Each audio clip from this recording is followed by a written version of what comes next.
Hello, world. Let's try that again. Hello, world. It's Birdo Prey 5. Cuplaw. Let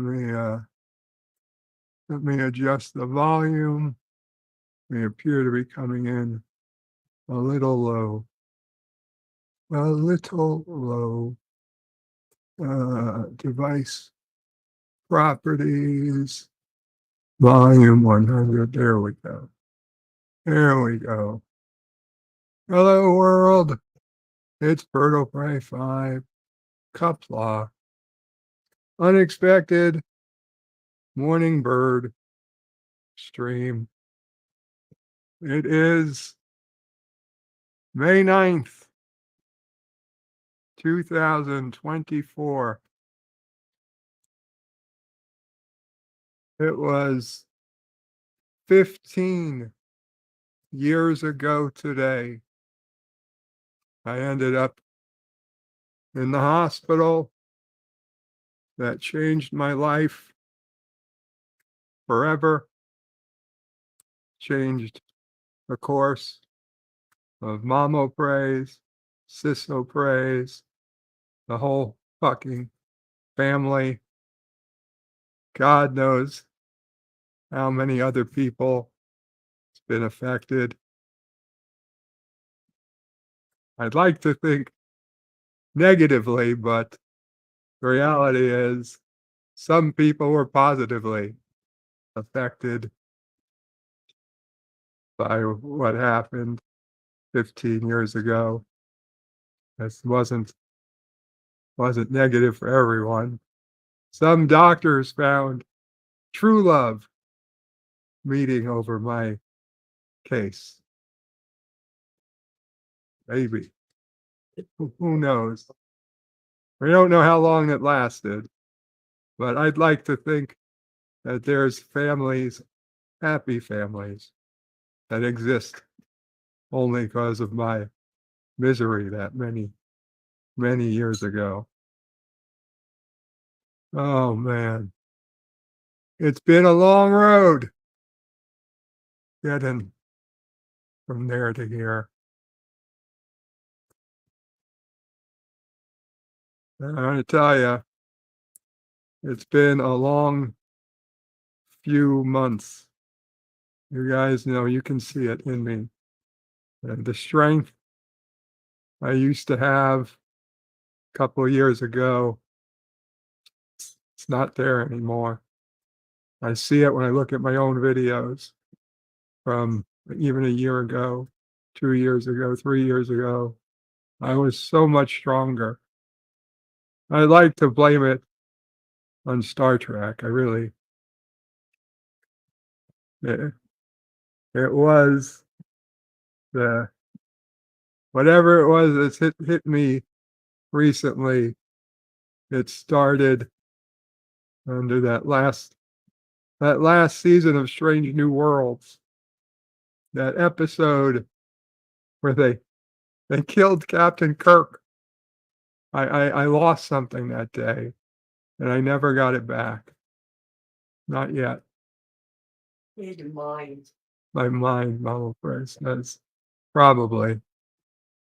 Oh, I there's some hope. Yeah, not not even gonna get into that.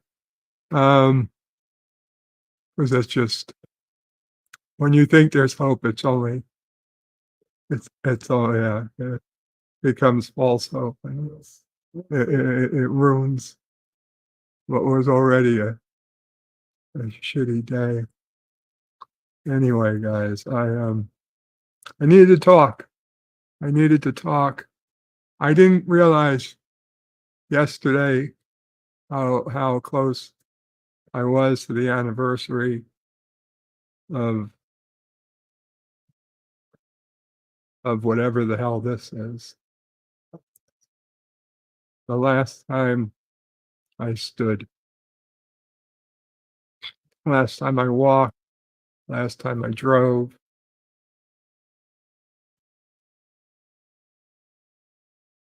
not going to say the last time I was without pain, because I'll be honest. Oh, I had a lot of pain. I had a lot of pain for years and years and years. Oh, my back, my kidney stones, sciatica. Honestly, thank God the last 10 years, the first 5, there was a lot of pain. And the first few, incredible pain. But over time, the pain went away mostly. It comes back now and then, but all in all, I'd say I probably had less pain laying in the bed these last 10 years than I did the certainly the few years before I quote unquote got sick. Although I worked through the pain.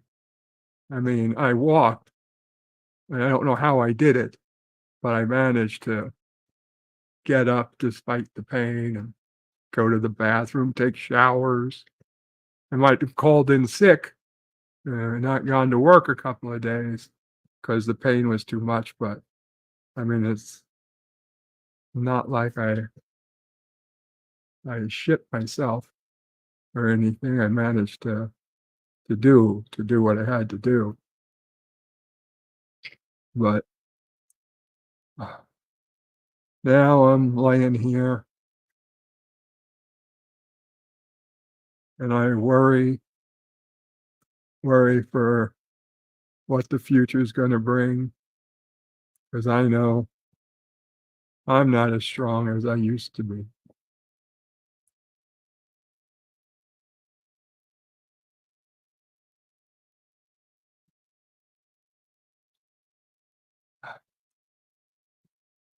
I love all of you guys. I really do. And you,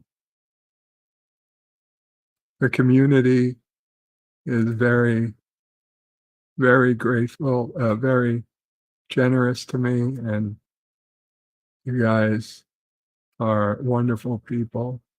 And I really appreciate it.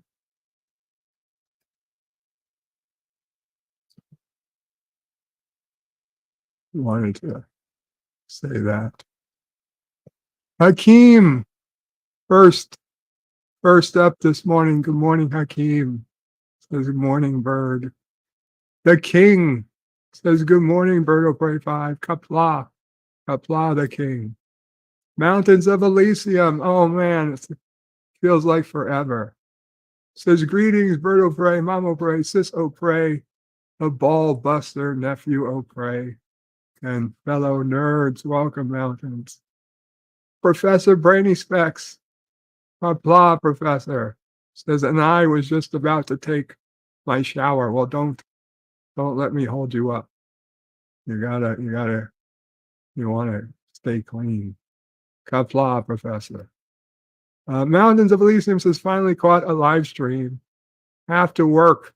Can't stay long, but wanted to drop by and give the stream a like. Thank you so much, Mountains. I do hope you're doing well. Oh, I miss this. I missed it. The king says, wait, they killed Kirk. Yes. Yes, the king. In Star Trek, Strange New Worlds, there's an episode where one of the Enterprise officers, who just happens to be a descendant of Khan Noonien Singh, ends up in a different reality with Captain Kirk, and and he dies. I don't want to give it completely away, but yes, he's killed. Captain Kirk is killed off. Yeah. I just will kill Captain Cook. Lordy me, indeed. It broke me. It broke me. That's where I stopped.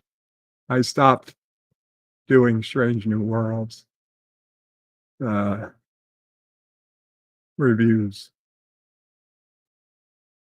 Mountains of Elysium says greetings to Sassy, chaser of cats, eater of cookies, stalker of cardinals, defiler of cushions, and scourge of the squirrels. Awoo! Thank you, mountains. The king says you truly are a warrior. Thank you, king. And Gorilla's random thoughts says, wait, bird streaming in the morning. Yeah, Gorilla. Today, been 15 years ago since I ended up in the hospital bed. Well, since I ended up in the hospital. So this means 15 years ago today, the swine flu was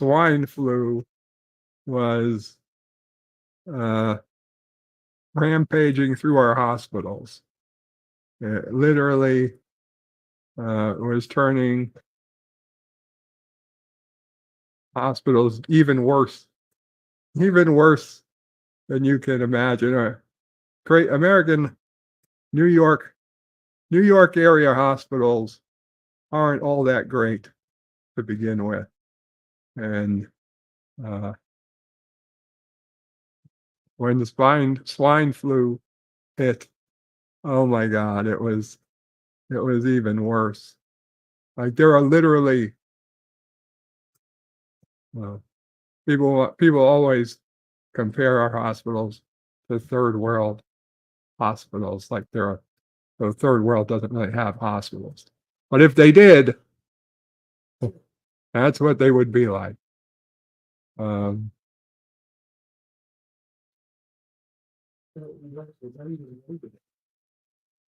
even though my initial hospitalization was not from the swine flu, but who knows? Who knows? Captain Fandom Nerd says hello, Captain. Good morning. Mountains of Elysium says thinking and praying for you, bird. My son is growing so quickly. He is an amazing little guy. As he is not talking yet, I'll send on his greetings. Greetings, Uncle Birdie. I got 2 teeth now. Oh, congratulations. Congratulations, mountains. 47 Yorktown says, good morning, young sir. Karoga flag. Thank you, 47. Ronald Prey, do you smell something coming in the window? Well, Gasoline? I don't know. I guess it could be. I don't know. Could have just been a car or something that passed. I got the window open here, but it's okay.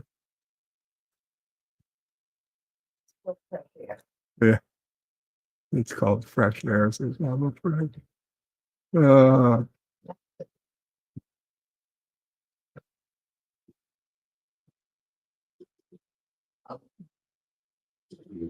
Um, give me a second, guys. I'm sorry. Just need a second. Oops. Pull the hose. yeah. Okay. Mountain says greetings to Captain Fandom Nerd. Says greetings back. 47 says howdy.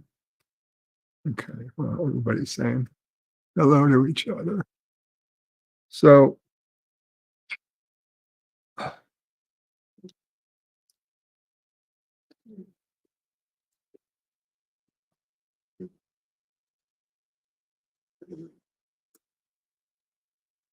smells like, Now I you smell it? It smells like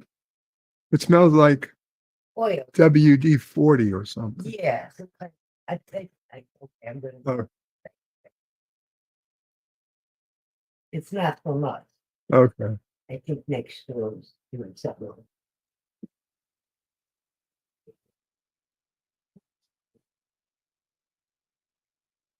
Oh. Sorry, guys. There's this fume that came and everything is just, Okay. everything. Yeah, I'm good. Not really. Well, see what happens. Uh, there's this smell coming through. Yeah. Kind of oil that somebody got. Heating oil, Yeah, delivery or, that sucks. but it, The temperature's so perfect right now.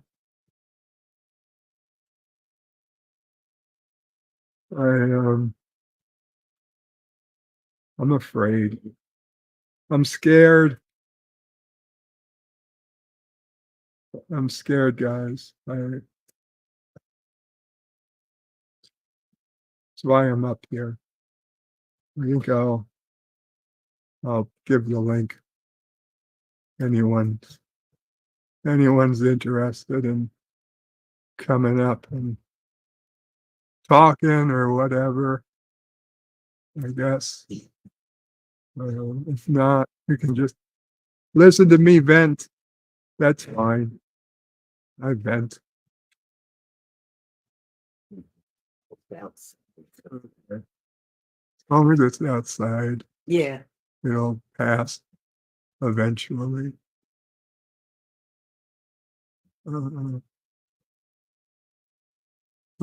Professor Brainy Specs is back. Welcome back, Professor. Mamo Pray Yes. would What can we do for you? it's gonna ask me yogurt. Kind of early. You should have it, but no, Yeah. we have no time scale. Yeah. Um,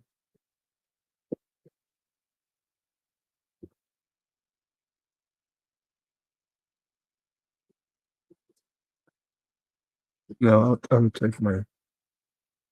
I'm gonna get that pill. The pip. Yeah. You know,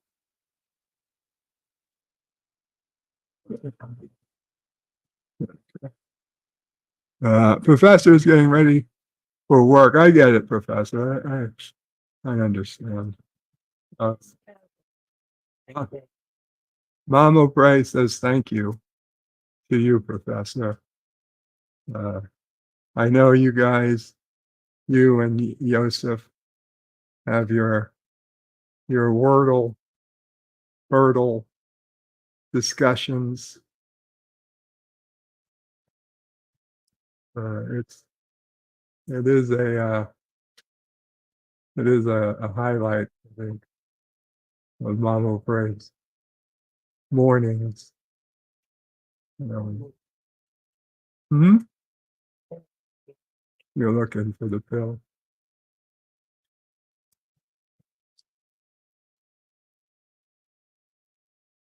Oh, So I don't know how much I've been telling you guys, but we have been dealing with a lawyer that, oh my God, I didn't think I'd ever pay this much for a lawyer, but who has been trying to get us set up with help, home care, to take the pressure off Mama Pray. And realistically, God forbid, were something to happen to Mama Pray in the future, basically get me set up with people that I would be able to choose that would take care of me in my house for the foreseeable future. And obviously, it's a lot of work and it's scary. Nothing. Mama prays. Mama Pray says nothing's happening to her, so that's fine. She just needs a few hours of good sleep. And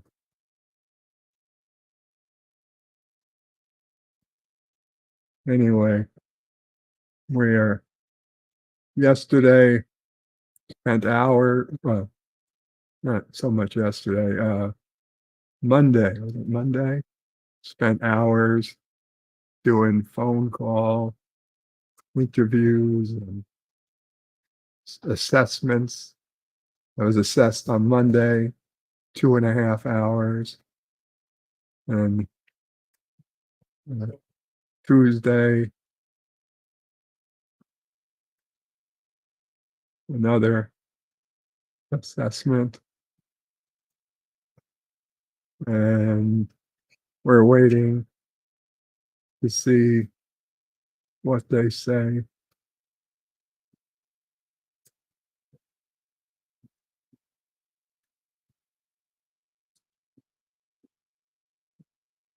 Professor Brainy Speck says, "Hi, Mom." She is most welcome. I just wish my clues were better some days. Well, she quite enjoys the clues, Professor. Anyway, so I'm scared.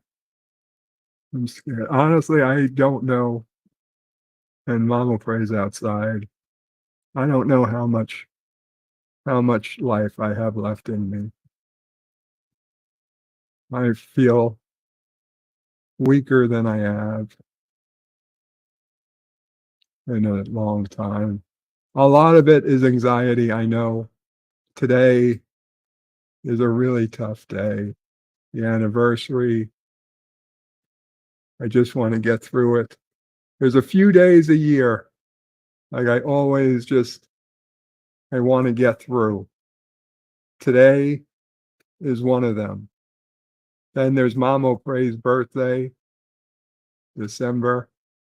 I want to get through that day. Then December 16th, Mama Pray's birthday. I can't die that day. And then December 18th, it's the day Dad O'Prey passed away. Don't want to die that day. Obviously, don't want to die on my birthday. Don't want to die on Sis O'Prey's birthday. And of course, now Nephew O'Prey. I got to get through his day. There are a few days I can't die. And I don't want to go into the hospital. If I had called an ambulance today, like Mom O'Prey would have a breakdown. I'm pretty sure. So I just, please God, just let me take me. If you're taking me in my sleep, or if you're taking me, it's going to be in my bed because fuck it. I'm not like I'm going to stand up at this point. So you're going to take me in my bed. Wait till tomorrow, please. Just don't. I mean, I feel like I've had 15 extra years, so I'm happy.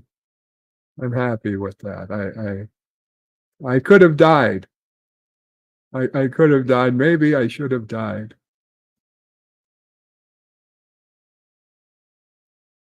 I think about it a lot. And well, it certainly would have been easier And I often think, I mean, I don't know for sure if there's an afterlife. I think there is. I think there's more to life than what we see. And I know that when I was close to death in the hospital, if I went someplace and I came back from it, all I know, it was a very content. I was quite content, happy. Was a good place I was at. One I'd be happy to go back to if I ever do.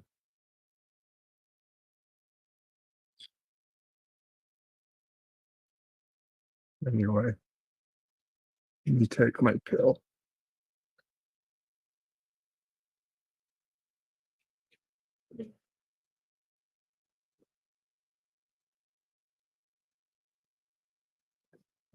It's okay. I appreciate you guys listening.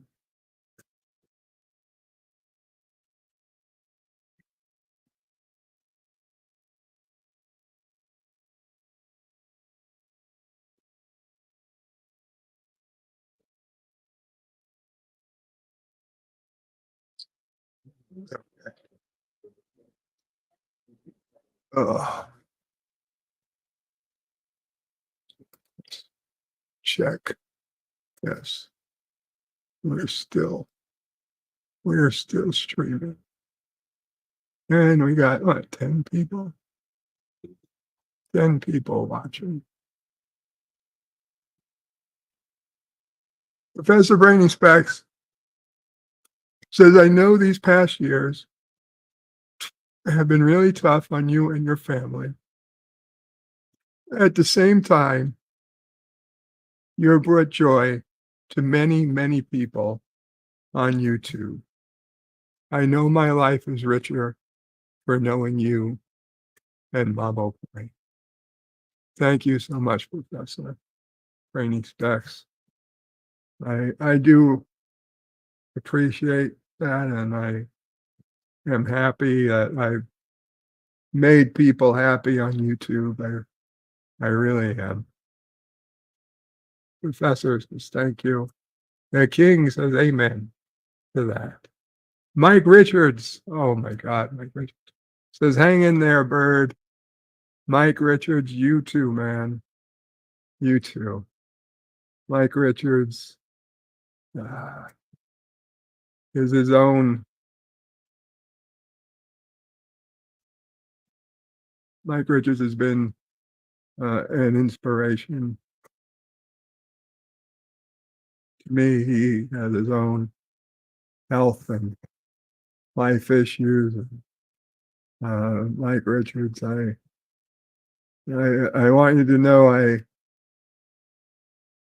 I put my good vibes out there for everyone, but especially for you, Mike Richards of Columbus, Ohio, the official package inspector of Kuroga. Yeah, some days are tough.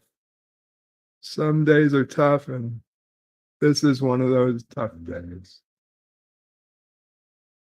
Yeah, it's clawing at me. It's gonna be a tough day to get through. Well, woke up especially early. I've got physical therapy at 5 p.m. the usual time. This evening, I'll be honest, I'm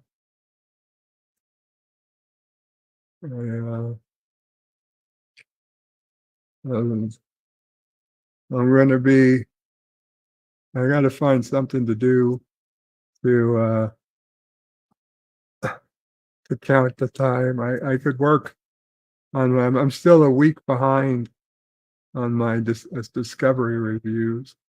I could try and get another one out, although my last one kind of hit me hard.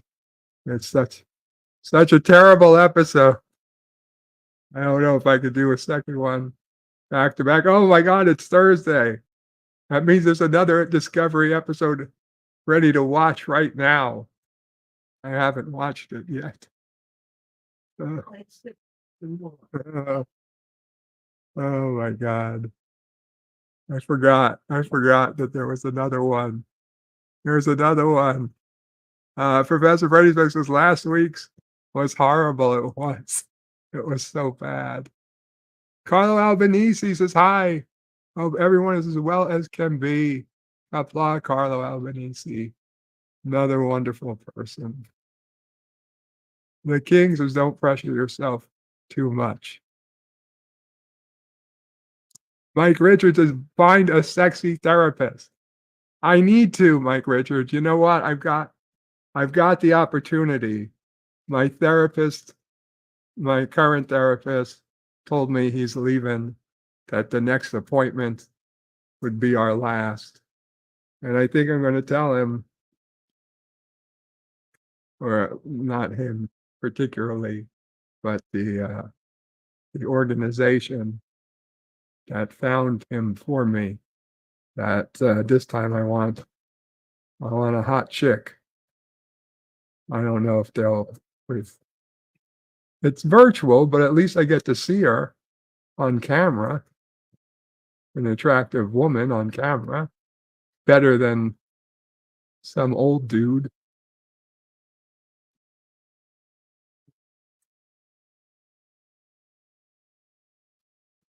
I mean, that the woman I had,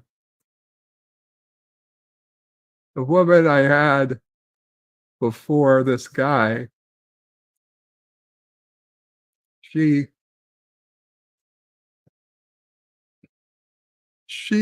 resembled, she had a,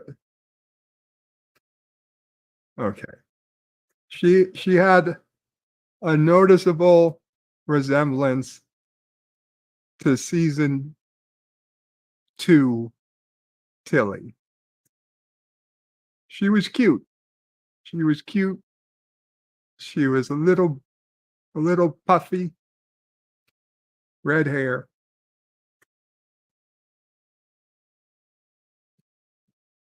She didn't know anything about Star Trek, but she was a good therapist. Then she got pregnant, and then she decided she wasn't going to take insurance, my insurance, anymore. I had to find a new one. Would have been nice if she had told me she was going to change that up before they waited for her to get back from the pregnancy, but whatever.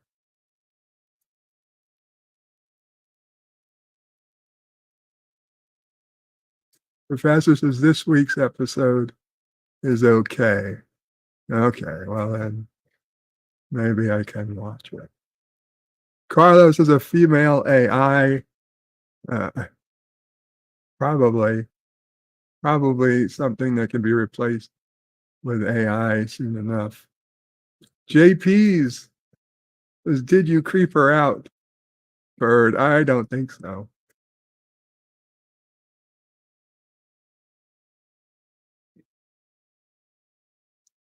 JP says Puffy is good, more cushion for the pushing.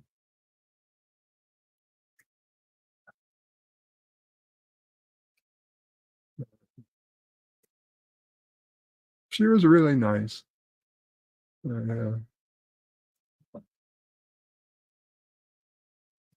Makes you forget. I guess a lot of people can be nice if you're you're paying them, if you're paying them by the hour to listen to me. See, you guys listen to me for free. Hell, sometimes you guys send me money. I'm crazy for calling a therapist at all. Licensed clinical social worker? Who the fuck needs that? I got YouTube. That's right. The king says he's nice for free. Mike Richards' discovery is hazardous to your mental health. Not just discovery, all new track. All new track is dangerous. And not only mental health, physical health as well. JP says, yep, if you pay them, everyone will be nice. Oh, I don't know. I don't know about everyone. JP says he don't know if he's nice. Carlos says all we need is just a voice to be heard. Where's LDG? He's asleep, probably. He's gonna be pissed. He is gonna be pissed. He misses his stream.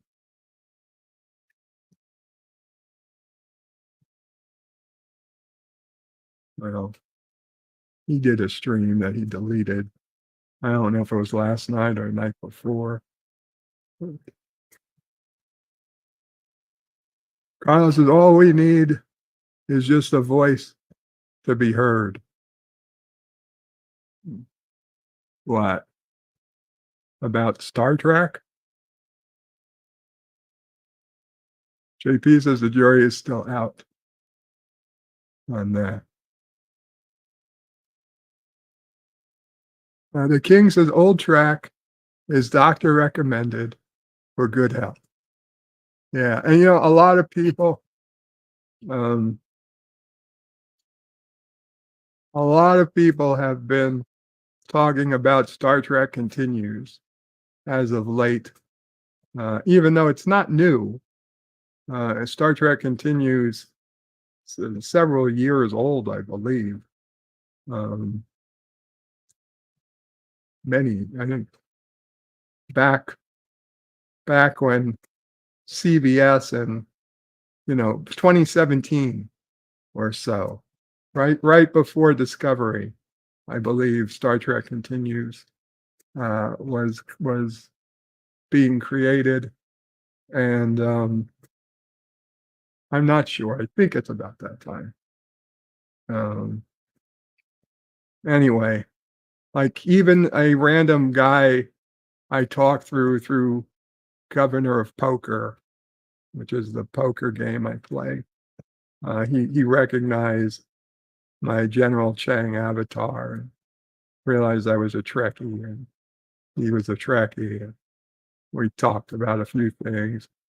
He messaged me earlier this week. He's like, "Oh my God, have you seen Star Trek Continues? It's wonderful." And I said, "Yeah, man, that's what I'm telling you. You should come to YouTube." And I told him about the community, about how Anti-Derivative Jill was doing Star Trek Continues each week.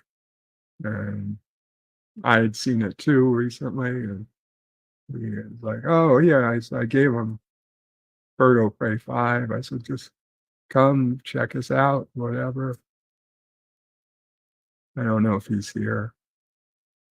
He said he would check. I don't know if he really will or not. But if you do, Mr. John Dutton from Governor of Poker, hello, Kapla, and welcome to Corona. The Kings of Star Trek Continues is thrilling. Yeah, so I rewatched a couple of episodes, and I really forgot just how much better Star Trek is with a good script. A good script. and optimism, optimism.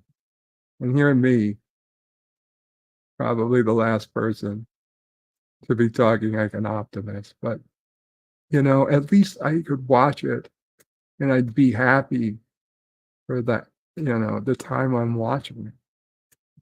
That's the whole point of good shows, good entertainment. We don't People like me, we our life is shit to begin with. Entertainment is supposed to take us away from that, not remind us.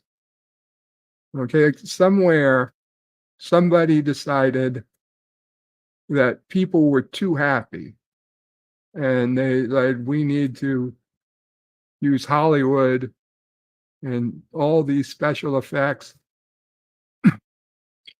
spend millions of dollars to make people less happy. That's their reason for being, is to break people, to ruin their mood, not to make them leave with a smile, but to leave with a frown, to not make them feel good about each other and society and the future, but to scare them, to make them question everything, their lives, their ancestors, all of human society. They really they're happier if they get people wanting to end themselves at the end of their movie than to go out and celebrate themselves. Okay, that's what they want. And it's crazy. It's crazy. Why? Why would they want that? And it's not only the movies, even TV shows, and not only TV shows, commercials and shit. I hate these commercials that come on in the middle of, whether it's the morning news, which is depressing enough because fucking news, but for a comedy show or something, and then you get a commercial. And I'm sorry, I know there are sick kids. Obviously, there's sick adults. There are sick people all over. I don't want to fucking be reminded of it when I'm watching comedy. Okay? I really don't want to be reminded of it at all, but certainly not while watching a comedy. There should be, I say there should be a law because I don't like government interference, but there should be a there should be a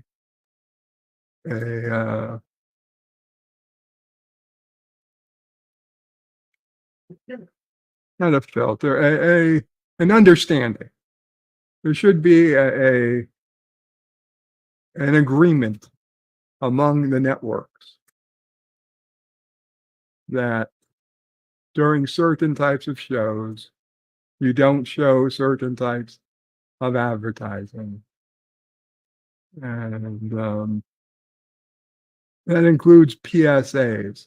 There's another type of PSA I hate is like the no smoking PSA. In New York City, they run these fucking PSAs about no smoking. And like, you know what, guys? It's been fucking 30, 40, fucking 50 years. We've been going on no smoking, no smoking. Anybody who's still smoking, they're still smoking. It's not going to go away because of a fucking patch or a piece of gum. Okay, there's obviously something bigger going on that your commercial isn't going to fix. And I don't need to see what's, quote, the future for me or my loved ones, because you don't know. Okay? We know that we all unfortunately probably know someone who got lung cancer who never smoked. And we probably know people who got lung cancer who did smoke.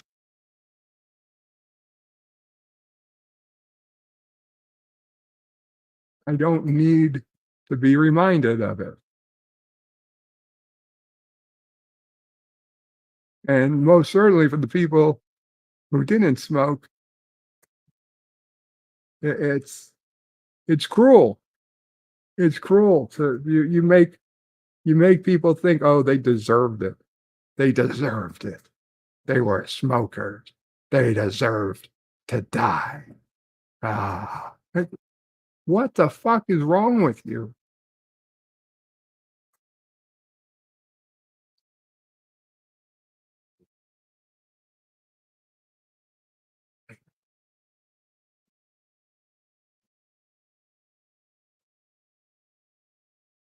Sorry, I was missing the chat. Uh, um, the King says, "I heard they got DC Fontana to write some of the episodes, or maybe it was another good fan series." Uh, maybe, I don't know. Hakeem says, "I need to watch it." Mike Richards says, "Unhappy people want to share the misery." That's what it is, Mike Richards. Although, I guess I don't want to share my misery. I mean, don't get me wrong, I come up and I talk about it, and I guess I'm sharing it, but I'm sharing it in a way that I want you people to avoid it. I'm not saying be like me. I'm not, believe me, and I think you guys know that. JP says, "Misery loves company." The King says, "If I ever make a show, I'll definitely fall into the camp of being hopeful and happy."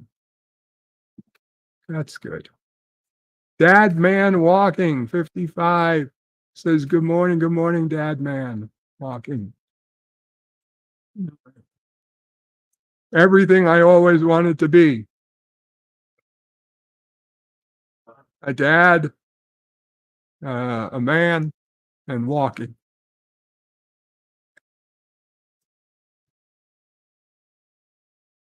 I could, I could, I still have 10 years to make it to 55, but who knows? Carlo Albanese says, vote. Carlo, I don't think there's no, I don't want to say there's no hope, but voting is not, I don't think we're in a position we can vote our way out of.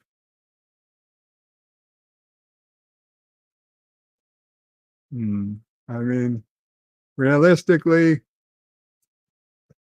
our next presidential election, one of two people, if they both make it that long, which for their ages, you can never be sure. Um,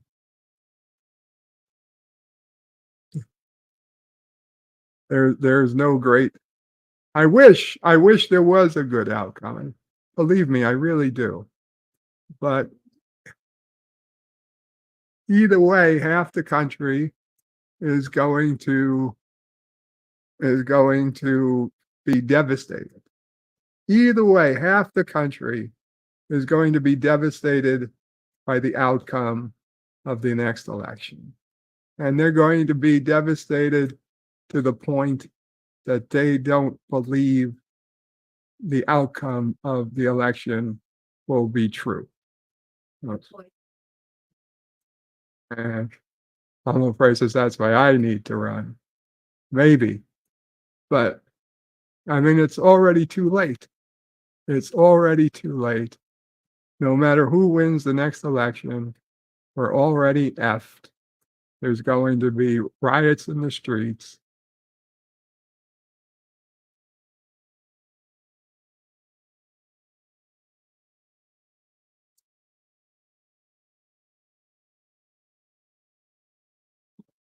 That's without maybe if they stopped airing such shitty commercials during TV shows and brought Hollywood back, that we were enjoying our movies again. Oh my God. I just watched that comedy. I forget that comedy that just hit Netflix. One About You, or Once Upon a Time. I forget what it's called. It's the movie where the guy and the girl are going to a destination wedding in Australia. It's got Rafi from Star Trek Picard as the mother of one of the brides, or I don't know. Apparently that's what is called a comedy these days. It was a 2.5-hour rated R comedy. The first one in a long time, supposedly, from Hollywood. And it is pathetic. It is garbage compared to the comedies we used to get. Okay. Like Old School, or The Hangover, Super Troopers, things. I mean, there were some incredibly wonderful, hilarious comedies over the years. The American Pie series, Road Trip.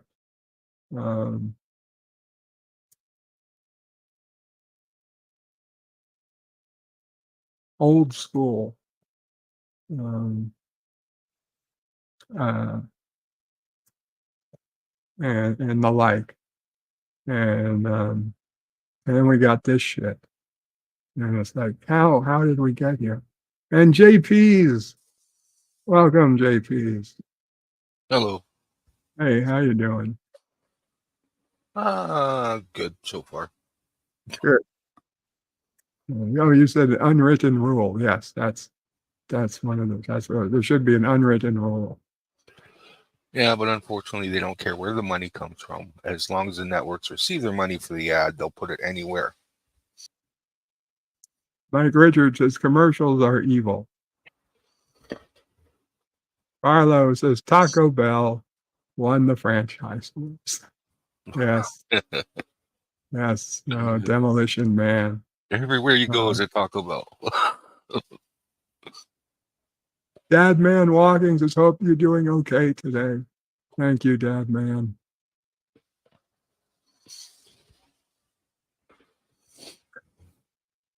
Today, Karoga. Tomorrow, the world, says Mike Richards.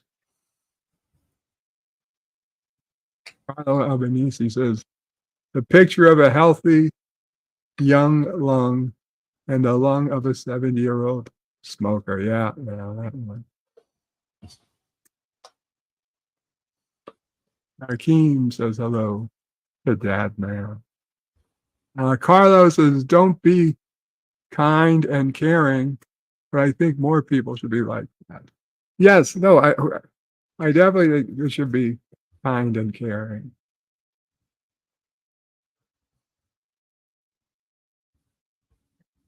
Mike Richards' hope is difficult to hang on to. Indeed. JP says voting does not put the power in your hands. The power is in those who count the votes. That's true. The traveler is here. Those greetings, birds, turds, and nerds. Greetings, Wes. Carlos is what happens in America does affect the world's economy and more. Yeah, and that's why I kind of feel bad for everyone. What's What's going on in Japan? Yeah. I don't know what's going on in Japan. Mama Pray was asking, is Japan's economy collapsing? She read something on Facebook. one of your community? One of my groups? I don't really go to any groups anymore.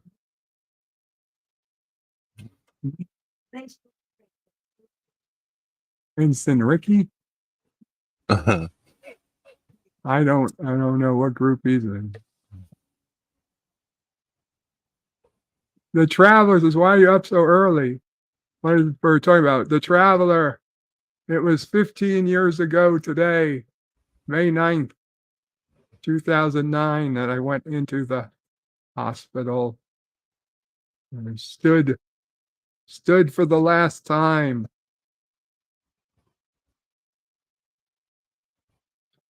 Although I don't want you guys to think the news is 100% negative. Something is going on with my legs. I don't know how to explain it exactly, but I was always a very hairy person.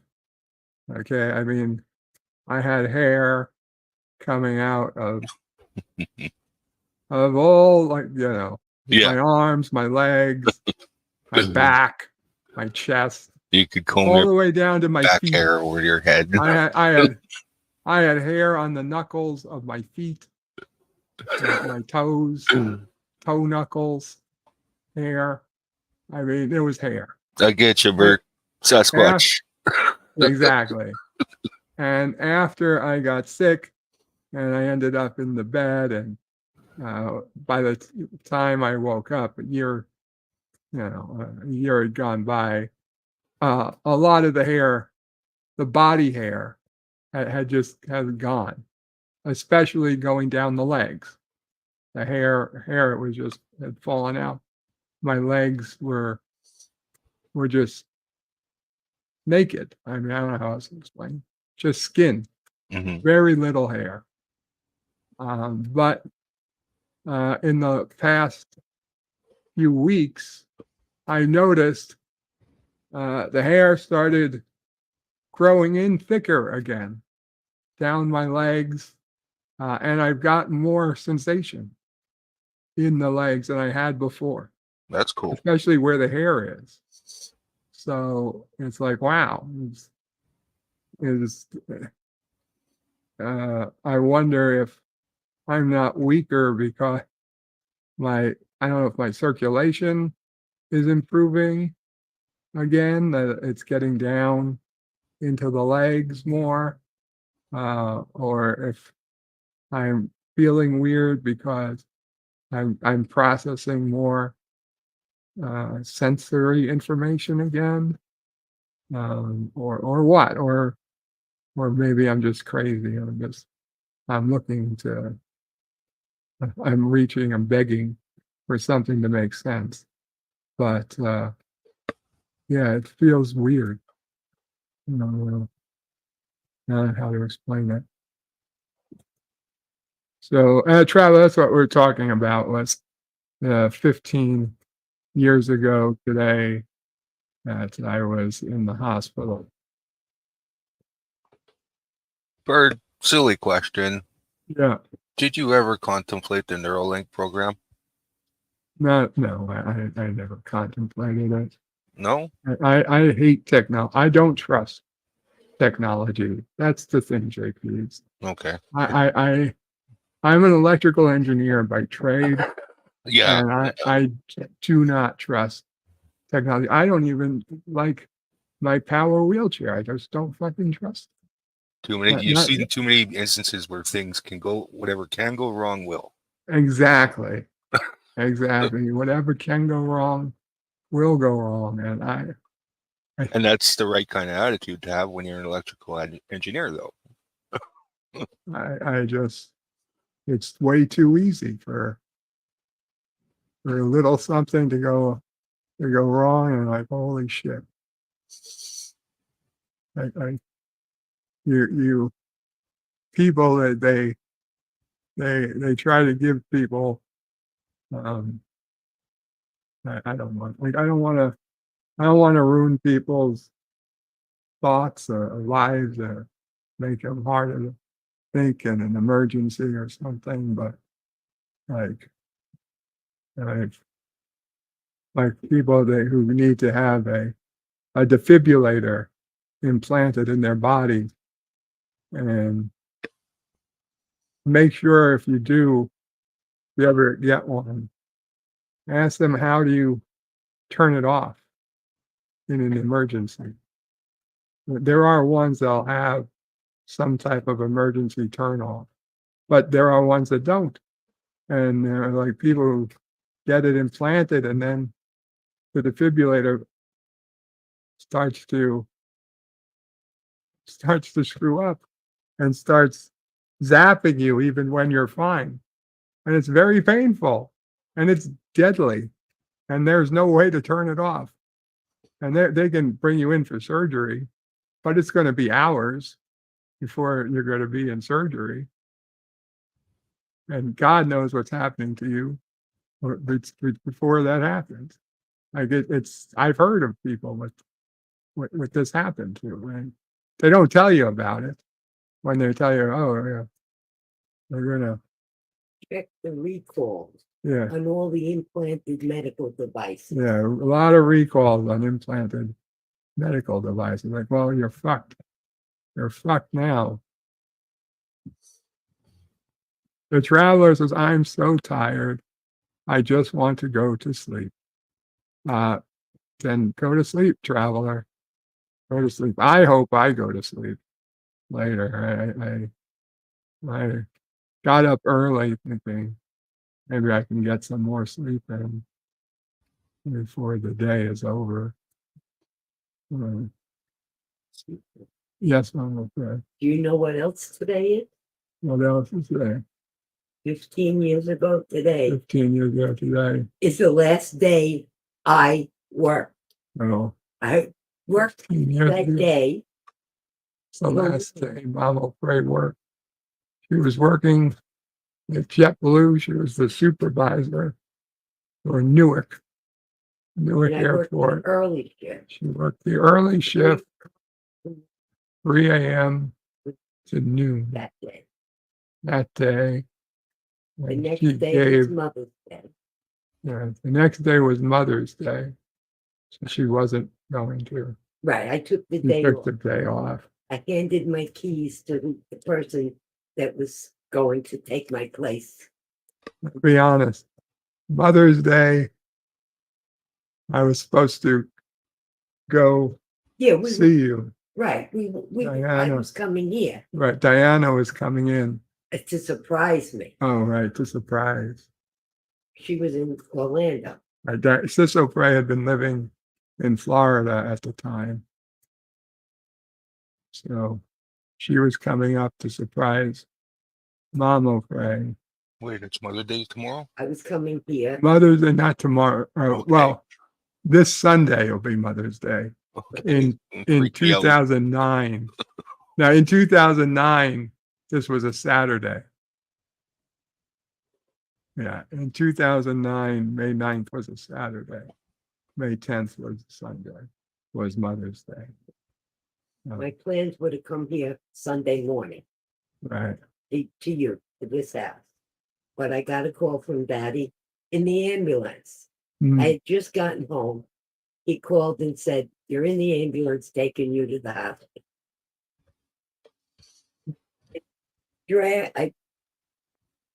I packed one outfit of clothes for Sunday, thinking you'd be, the hospital a couple hours, Mhm. maybe a kidney stone, Mhm.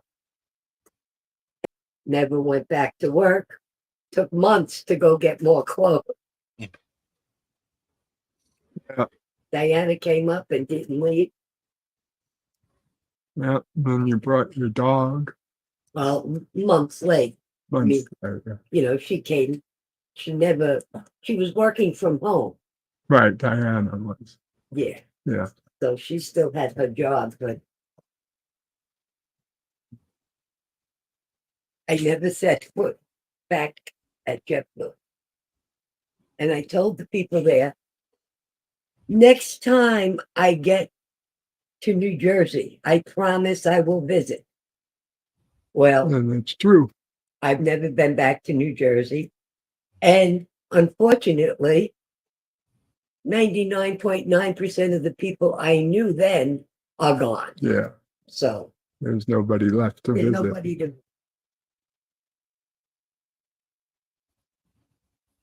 Good note.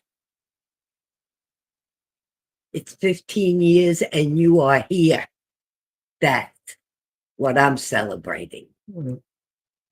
15 years of borrowed time. Baby. It's not borrowed We're time. all on borrowed time, but don't look at it that way. Hakeem says commercials in the 90s were so much better. Travelers, everything is crap now. The King, my dad loves Super Troopers. I love Super Troopers. The Traveler, I read that. The Traveler says, did you mean Super Troopers? I think it's just the way he spelled it, like Fruit Loops. Stanley says, what are we celebrating? Not really celebrating. Just heard Steve Beanie passed away. I don't know who that is.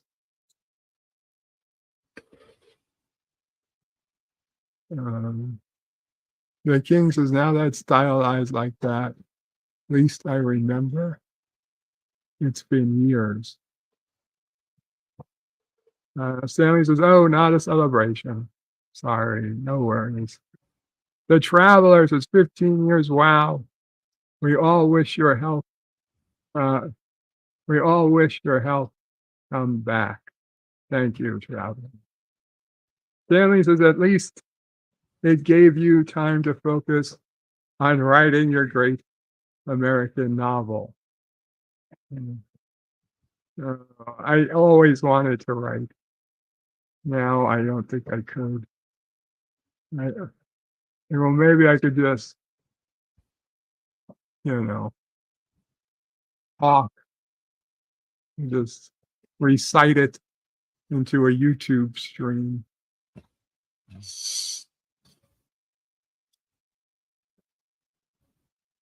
The Traveler says, bird has hair everywhere but the top of his head. Yeah, it's true. It's true, Traveler. It's one of those. It's one of those ironies in life that the more testosterone you have, the more hair you have, except on the top of your head. Hey, that's like me. It is. I look like one of those monks on the top of my head. No hair. Stan Lee says, isn't hair stupid? Grows everywhere forever, except the head. Exactly. Like, and they say there's no God. But who else? Who else but a omnipotent being would create life like that? I know. Let's make people hairier everywhere except the one place they want to be. But where they actually need it to protect them from the sun. Ow, Mama Prey. Mama Prey is pulling on those new hairs I told you guys about. Ah, And you're feeling it. yes, and I'm feeling. Tell her to wait until you're asleep and then do it. So JP says, wait till I'm asleep.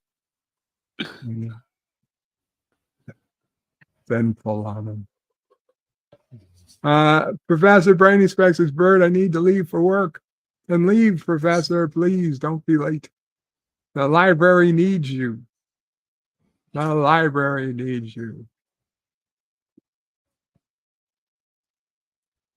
Hakeem says, I pray that's a sign of good things to come for you. Thank you, Hakeem. Professor Brainy Specs says, thinking about it, and you can call me crazy later, I think this week's Discovery might be the best episode of Discovery they have produced.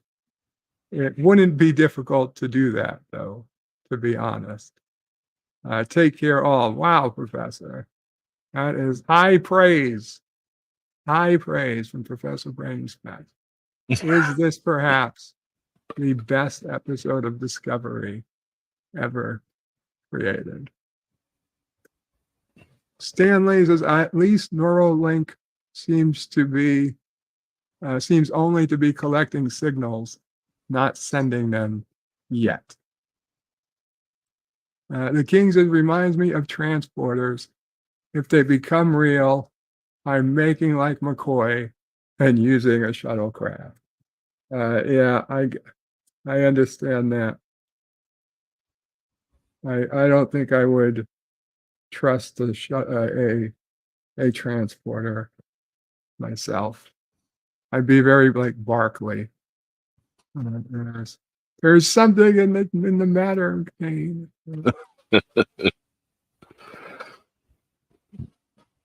Mike Richards gives some roses to Mamo Frey. Carlo Albanese says Mamo Frey has worked 24/7 for 15 years. Carlo, Mamo Frey has worked 24/7 for longer than that. Yeah, she's a mother. So Yeah. Hey, LDG finally woke up. LDG says, morning. Streaming for an hour already. Wow. Yeah, we were looking for you, LDG. We were looking. Stanley says Steve Alabini was the producer for Nirvana and had a band called Shellac. I don't know. I've heard of Nirvana, obviously, but I didn't know Steve Monopray. Did you do the hose again? The Travelers as well, Bird. I'm glad you made this YouTube channel and all the fun we've had over these last few years. Thank you, Traveler. He says, but Bird, what if the transporter could let you walk again? Well, obviously, if the transporter could fix my walking, then I would really consider it as a one-time thing. yeah, but here's this question. Would that still be you? Would it still be me? And not a clone? I don't care. Let's put it that way. Worst case it would be kill me, and I wouldn't know it. And the person that came back would certainly think they were me. So no harm there. As long as you can dance off that transporter pad. Well, Mama, it might be me from the mirror universe. Well, that would be for you people to have to deal with. With a little goatee. Obviously, if I have the goatee. And you would have hair on your head. But yeah, if I transport back, I've got hair on my head, then there's definitely a problem.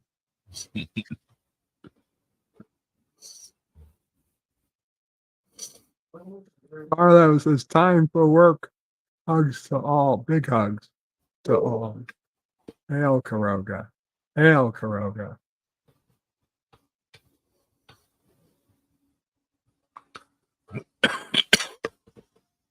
Sure. Yeah, no problem. And Mom will pray. Could I get that yogurt when you're ready? Yeah, no worries.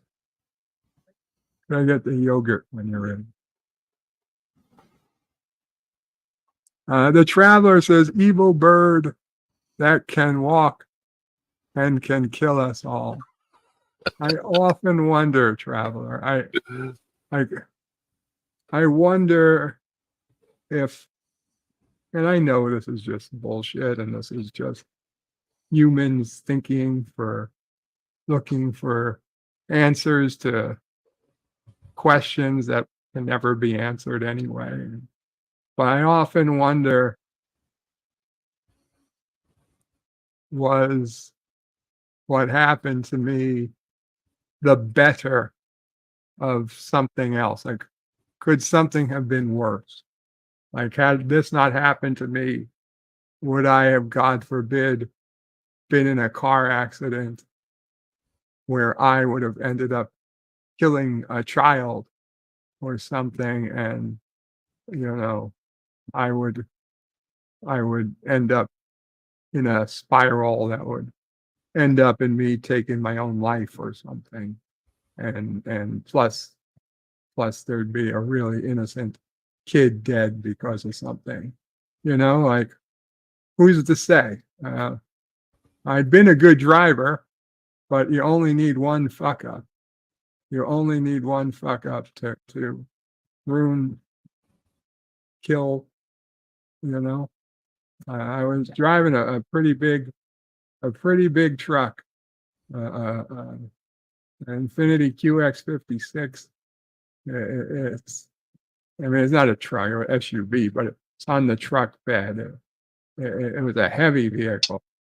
If I hit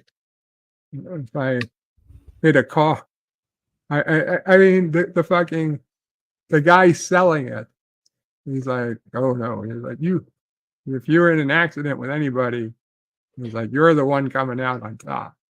Yeah, that's a great way to sell it. Like, yeah, you don't worry, you're in an accident.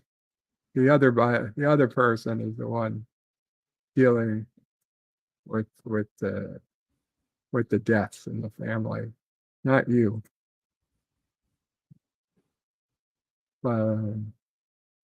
Like, yeah, I wonder. Who knows? It's possible. It's possible. It's also possible that I was on my way to becoming president of the United States or something. Had this not happened, I would have Still got plenty of time. I would have become I would have become a dictator, taken over, really instituted Carogan law. Yeah, but that's not a bad thing. No, it's certainly not a bad thing. Well, it might have been a bad thing for history, not for me. Remember who writes the history. The victors. Exactly. The travelers, we all know how well Bird drives. No, you don't, okay? I was an excellent driver.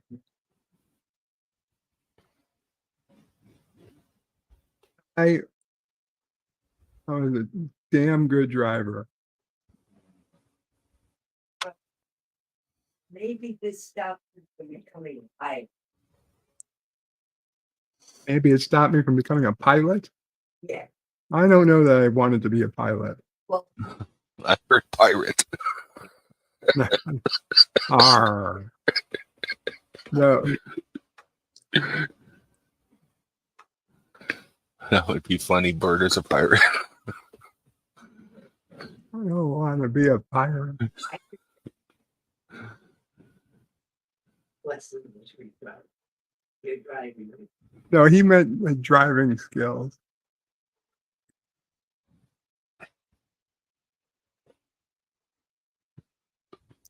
The Traveler says, can you imagine if Bird would have become best friends with Trump 15 years ago? The Traveler. I could have. Didn't he? You and him cross paths before? We did. Yes. Yeah, there we go. Yes.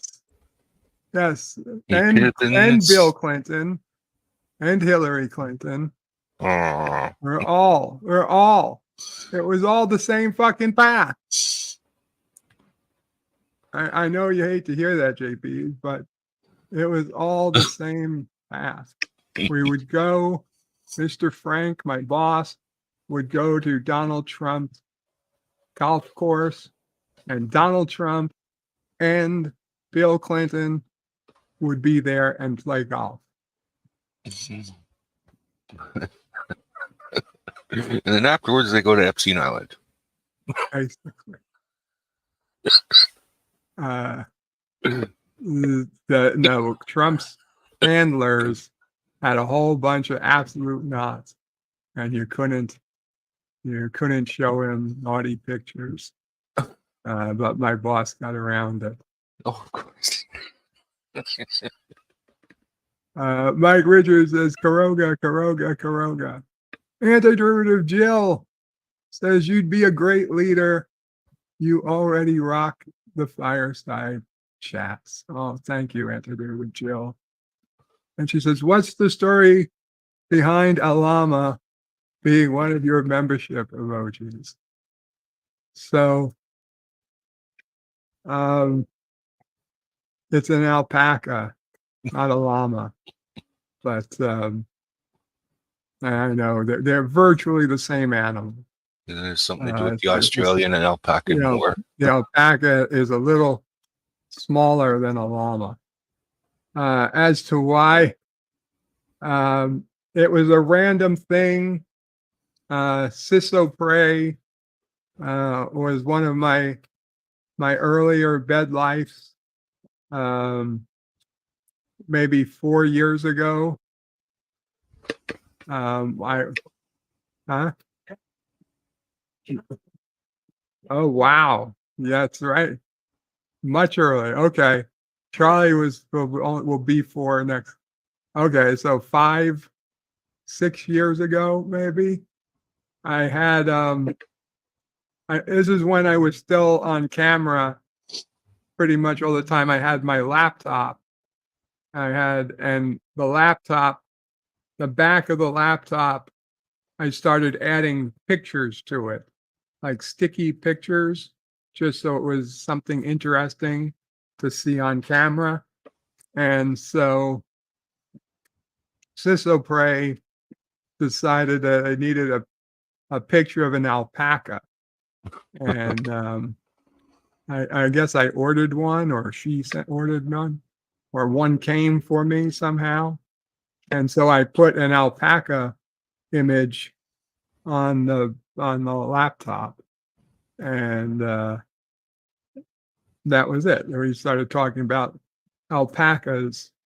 After I put the alpaca on Space Engineers, certain people who were playing Space Engineers started using alpacas as one of the teams.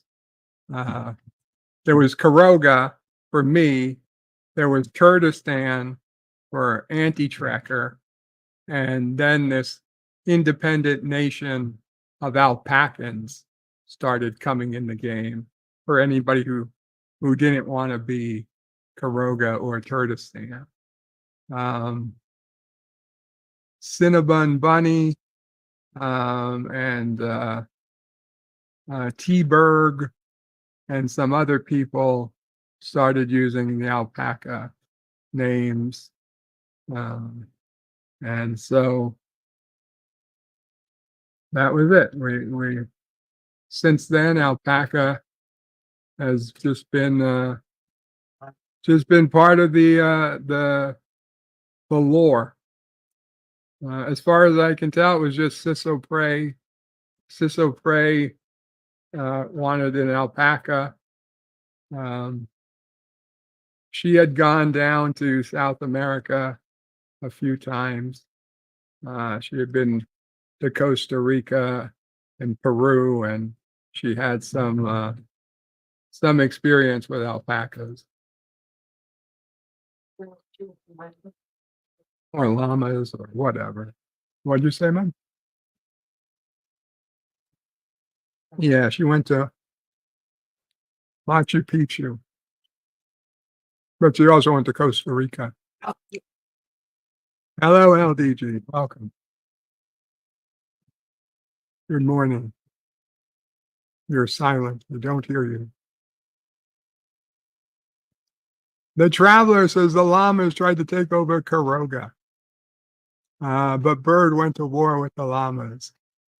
We don't talk about the Great Llama War. It was the Alpaca War, Traveler. Alpaca. Monkey Jeebus says Bill Clinton gave Tom Hanks AIDS in Philadelphia. The Traveler says Trump was friends with the Democrats until he ran in 2015. Traveler says, I stand corrected. It's an alpaca, not a llama. The Great Alpaca War. Check. There we There go. you are. Morning. Good morning, everybody. LDG. How you doing? Good to see you. Good to see everybody. Oh man, you're getting started early this morning, huh? Yeah, it was So it's a tough quite morning. I surprised. needed some support. Yeah, is there a is there a morning rant I missed in that first hour or anything or You certainly missed stuff. Yes, I mean, I don't know all about right. a rant, but the whole point of the stream was because I was Watch feeling. Discovery? No, I didn't watch Discovery yet. No, it's 15 years ago today. I went into the hospital and never walked out. Okay. It's that day? It's that day. Today's the day. It was March 9th. May 9th. May 9th, 2009.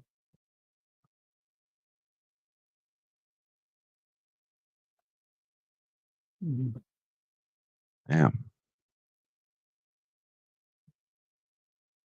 The Traveler says, Monkey Jeebus, you make that sound like a gift. Oh no, LDG, there is here. There goes the stream. And Mike Richards says, uh-oh. Traveler says, LDG sounds like he's half dead. He's Do I? awake now. No, I'm Now that awake. you're awake. Yeah, I'm good. It took you a little bit to wake up. Sorry Yeah. about that. I had I mean, to what go did you- feed did- my cat. Did you pop in the UG just to before you went live just to see if I was awake? No. Oh. No, it was too Oh, you said you were early. looking for me. Yeah, I well, I assumed. Presumed. But I know that's fine. And I was actually up at like 5:30, took my shower, but then nobody was you did a stream underground and- last night and you erased it. So I was like, fuck you. Oh no, I was just promoting Wes because he was over on Rumble since his channel got nuked. I was just playing a stream for a few minutes and then shoved everybody over to Rumble and shut it down. The Traveler says, I get all sad when I hear what Bird has been through. Don't get sad, Traveler. We've all been through shit. We've all types of people have had hard things happen to them. And that makes us who we are today. Yeah. I need my pain. Exactly. What does God need with a starship? What are you? Tell me Should have turned left, but should have turned right. Either. I don't know. My pain is good for me. If it's good for me, it's good for the whales.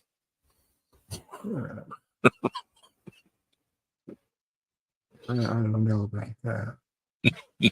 Yeah, anti-derivative chill. Wes seems to have gotten how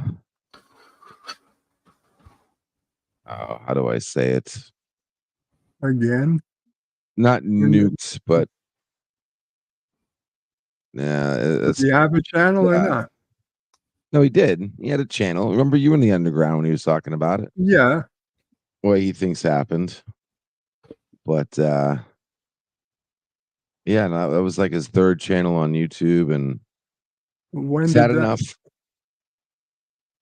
When did he get shut down? Like last week?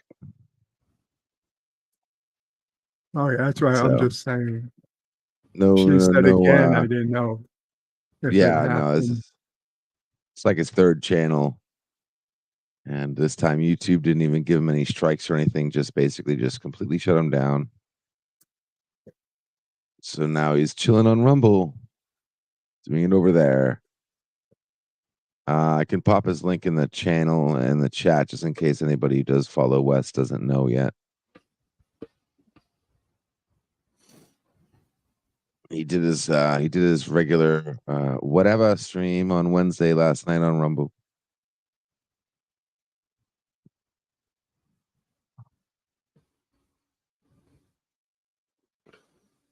Wes Moody podcast. Wes of the Wes Moody. Yeah, it's not you, Wesley. Not the traveler. Yeah, okay. We gotta be more specific about who Wes is. I don't know. I never really followed Wes Moody. Neither did I, but I get my niche and I stay there. I don't like it when people's channels get taken down. So, he has my support. Yeah, I put the link in the chat.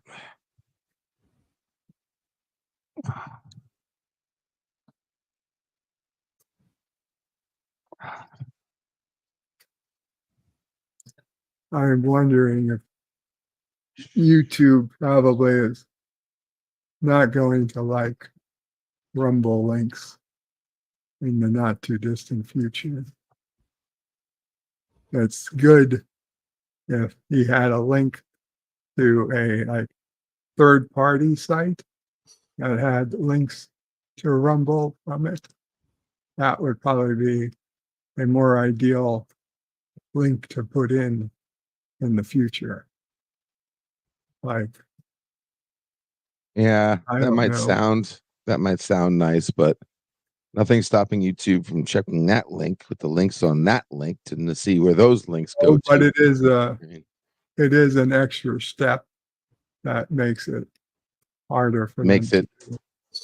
That's the thing though. That's not true. It's an extra step that they have no problem doing, even if you did it on a page that goes to a page that goes to a page. Oh, for fuck. All right, here, let me work along the fucking lines. Put it These are in. the- Use. these are You already those- made them a free the net page, right? Yeah, Yep. and have all those associated links listed there. So that's the whole point of using that. That's a great place to use that link. It'll just be simple like freetonet.org/Wes Moody. Oh, well, that's what I did. I made Wes Moody a page yesterday to show him, like Exactly. I did with That's what I'm AJ. saying. So that's the page. That's where you want to paste that link would be to send people there. And I hope people end up doing that, and I'll end up doing it too. I'm just saying, if you think YouTube that's going to fool YouTube, then you It got a will. real thing coming. For now. Mike Richards' PooTube shenanigans. Words and pictures is got Bird. I'm sorry you lost your movement, but I celebrate knowing you. You've become part of my life these last few years that I truly cherish. Thank you for sharing yourself. You've helped me. So, thank you so much, Words and Pictures. I really appreciate that. The Traveler says, I'm the only Wes allowed around here. Shut up, Wes. Shut up, Wesley. See, that's all YouTube You're gonna is make me doing. have to do this, aren't you? That's all You're gonna YouTube make is me do doing. this. Yep. All right. So ChatGPT can tell that a link is promoting a Rumble channel right now. I don't fucking care what ChatGPT can do. Well, that's basically YouTube. It's Oh my God.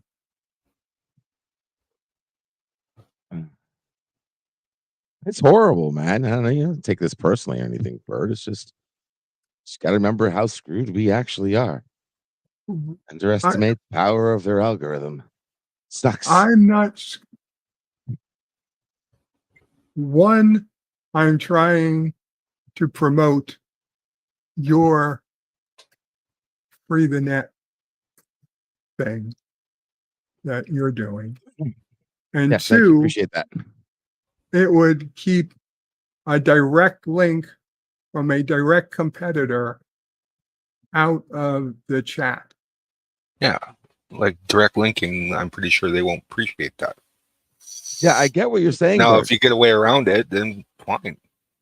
So I'm saying in the future, if somebody has a link to a third party link that links them to their other sites, So use I a would proxy link. appreciate That's- you of use course. it rather than a direct link to a direct course. competitor.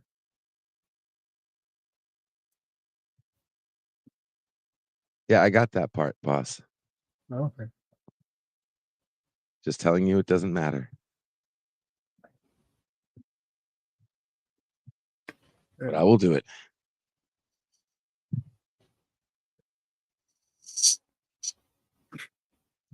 Like, I don't like to put link to SciTube in the stream, so I have the screening room that I set up. Granted, it can easily be checked, and they could check that it's Now, I would SciTube. say, now that we're talking about it, because, and you're right about the SciTube thing too. But like I said, it doesn't really matter. What they could do, matter of fact, this is a thank you. You actually just gave me a very interesting idea, Bird. If I use a proxy link and use the very protection they use against us, against them, that might actually work.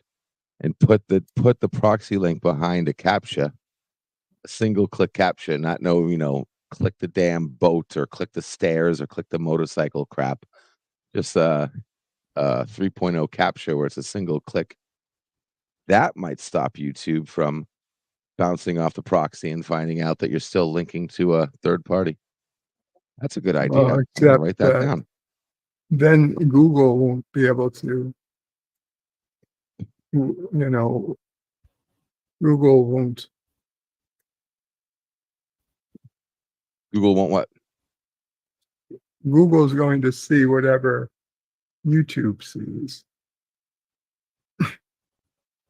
So if you need to get through a capture to read it, then Google isn't going to, Well, yeah, record no. what's on there. No, of course, for that particular reason, maybe. But you can still make. You're right. You can still make landing pages you want Google to see, and landing pages you don't want Google to see. Which is already the way it works now. no index, no snippet. You want, there are pages you don't want Google to see, and there are that you do. So, I mean, yeah, no, I hear you. Interesting idea, though. All in all, YouTube shouldn't care anyway. Period. But they do. Shouldn't matter.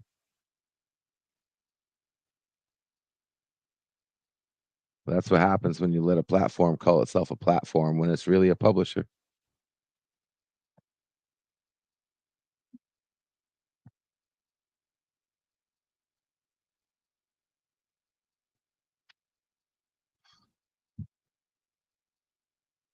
But yeah, what they did to Wes Moody was dead wrong.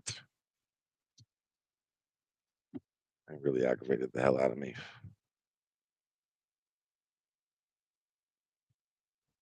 It's trying to make a living.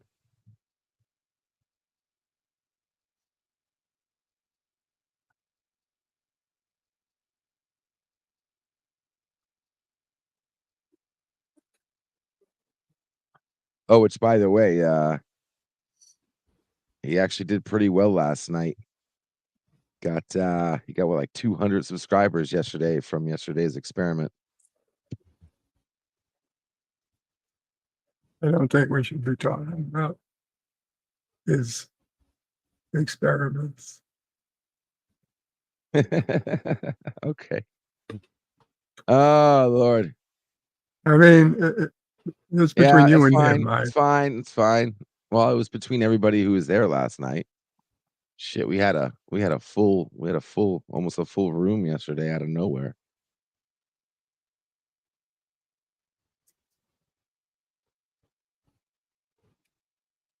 Words and pictures is, hey, Captain, good to see you. Yes, Captain. The Captain Fandom? Yeah, Captain, why aren't you up there, Captain? Haven't seen Captain Fandom in a day or two.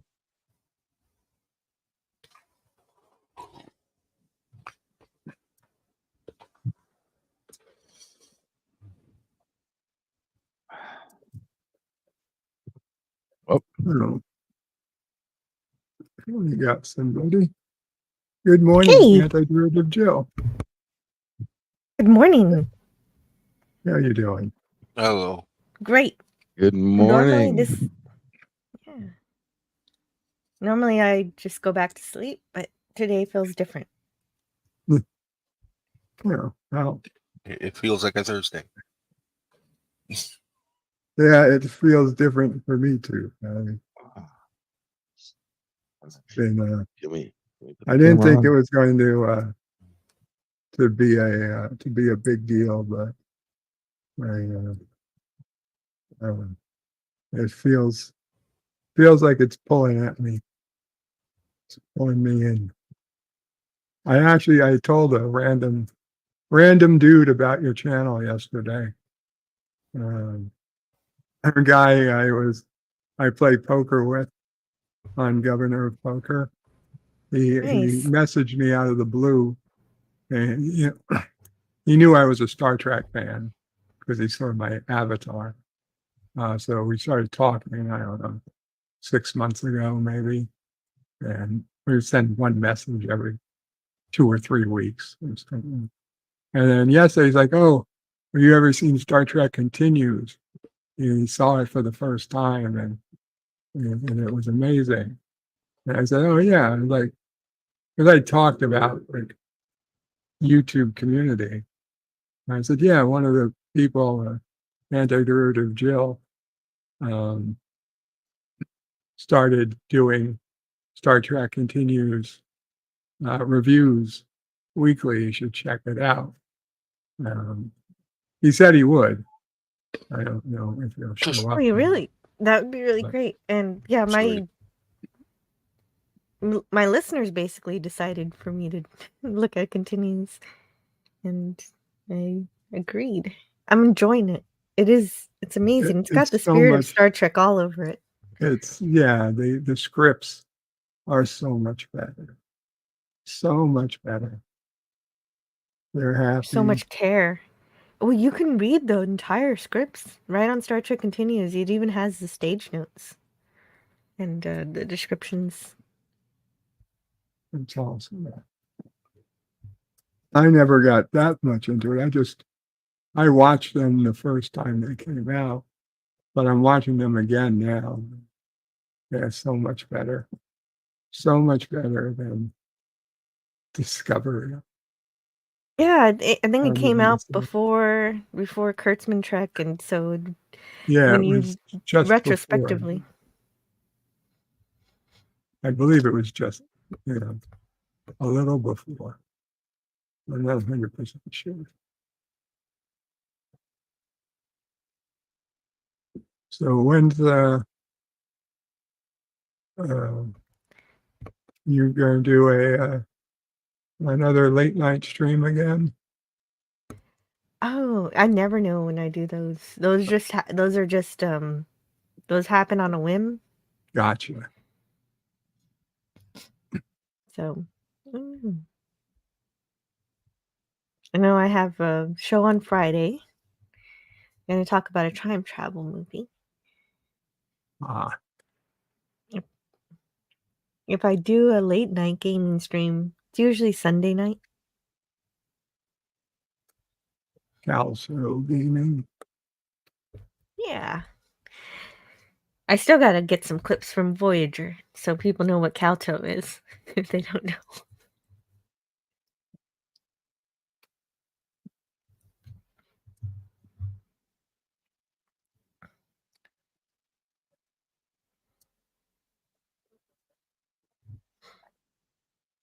Sorry, I just need a second. Anybody has Oh, for anything want to sure. talk, please do. Hey, Star Trek Continues. Is that free to watch? Yes, completely free. It's on their website, StarTrekContinues.com, but it's also on YouTube. And on YouTube, they have all of their bonus features. There's a bunch of bloopers. I don't even play all the bloopers and all the behind the scenes stuff.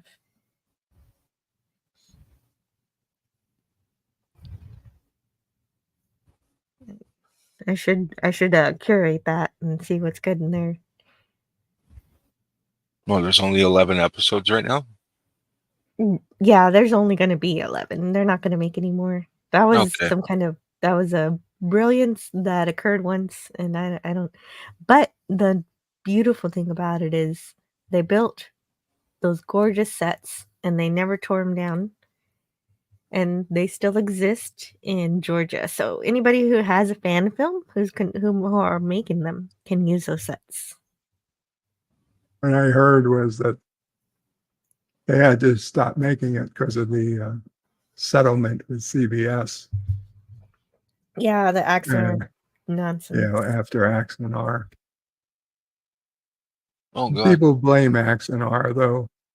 I don't really know how much I blame them.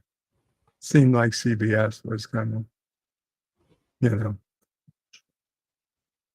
just looking for someone to cause an issue. And it would have been, if it wasn't Axanar, it might have been Continues or anyone else. Well, it's just a sign of the times of where Star Trek was headed in terms of not really wanting to be engaging positively with fans, and they don't really have a love and respect for Star Trek, so they see fan films as competitors. Oh no, you're making better stuff than we're gonna make. We don't want to confuse people with this or whatever. I have no idea. All I can say is that you can see how a franchise loves and respects their fans by looking at the Orville. They don't That's attack wonderful. they don't attack fan films. Listen, John Grant? Araki, thank you so much for 5 gifted memberships. Unfortunately, I've got to go. I'll be back in like 4 minutes. So, LDG, please just keep it going for right now. Thank you so much, Jill, for Oh, talking. absolutely. I'll be right back in a few minutes. Okay. Oh yeah. Sorry. So It's was okay. Grant Imahara in Star Trek Continues? Yes, Granton Mahara played Sulu in Oh Star my Trek God. Continues. And That's so cool. unfortunately, yeah, it is so cool. I've only watched 3 episodes so far. I'm How have I'm I getting not into it known about myself. this? Well, but the Others- unfortunate thing is that we lost him. He was so Yeah, young. yeah. But at least we have him in this. We can remember him with Star Trek Continues because he really loves Star Trek. It's pretty evident just watching the first 3 episodes.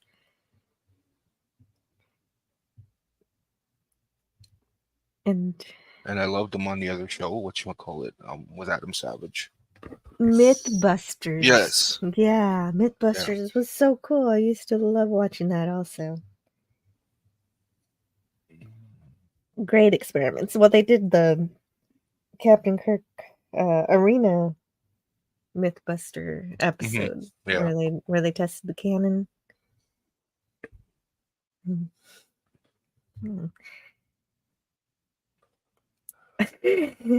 Okay, so since Bird's not here, I can read the chat. Stanley says, "Has LDG still not finished freeing the net?" We're getting there. We're getting closer and closer every day. I'm telling you. Can't wait, Oh. man. I can't wait to become the most wanted person on the planet. Oh, Well, you're doing good work, and that's what's important is that you know that whatever you're doing is going to be helpful. So just keep it up. Okay, so we're gonna have to change your nickname to Snowden then.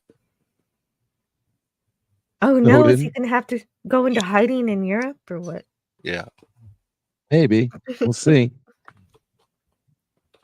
The only thing that will be disappointing is if they just like straight up just, you wake up one day and LDG is not in the underground and everyone's wondering where I am and they just knock me out. They just take me out. They don't even care. Like everybody's gonna know I was taken out.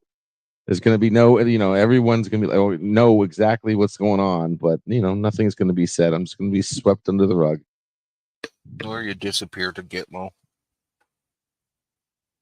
Well, I mean, that's what's going to happen because they're going to come to me and they're going to say, "Hey, listen, shut your mouth for $1 million," and I'm going to say, "You shouldn't stick it up your ass," and they're going to say, "We have no choice." It's really You're going to gonna be like be that person. Who's that person who got a tattoo who said, "I didn't unalive myself." I forget who did that. Oh yeah. I'm not suicidal. Is that what you're talking about? I'm not No, suicidal, what everybody. I mean. No, but yeah, exactly. So that because that's the cover story whenever They're going to make it look like I killed whenever they hit myself. you. Okay. Yeah. Okay. Well, just for the record, at least 20 of you will know now. Okay, if I wanted to kill myself, it would have happened a long time ago when I was actually suicidal.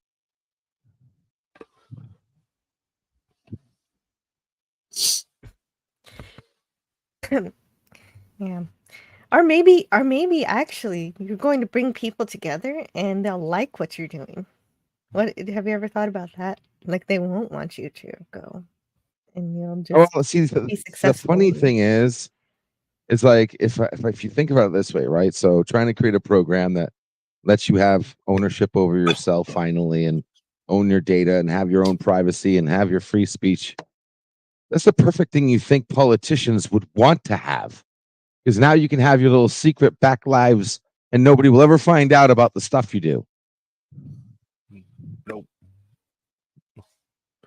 It's You not think in the way of politicians would their. love the idea of Prometheus? It's not in their wheelhouse. It's just the new world order doesn't call for this. They will Right. stop you Well, wherever they're you not going to are. have a choice, man, because you want to make jobs in America, and I can't tell you how the idea of self monetization today, take aside the whole, hold your algorithm, I mean, hold your data and be able to sell your data instead of giving it away for free. Let's just put that aside. Just a simple fact that these platforms have proven that you can make money just doing shows of your life, like your own show, like your own channel is like your own life. You know what I mean? and millions of people are sitting here watching us do it, but the only ones making money are the ones that have to jump through the hoops to get certain plateaus on these platforms.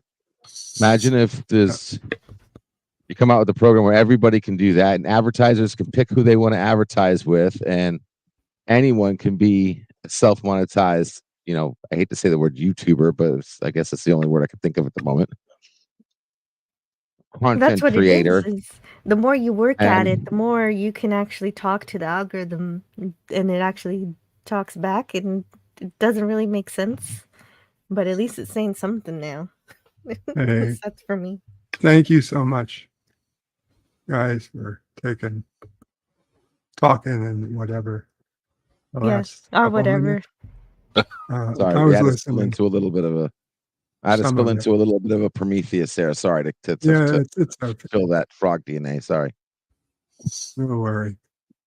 Stanley says, I'm still getting bills. His LDG not finished paying the net. Mr. Lundell says Axonar deserves 99.999999% of the blame. And then John Araki gifted 5 memberships. Thank you so much. A gift to Cody Guy, Mr. Awesome, Ngredia, Josh Street. Let's see, that's 1, 2, 3, 4. Well, it said 5 memberships, but it only signed me for 4 of them. I think that see might be 5. because it doesn't tell you. I'm sorry.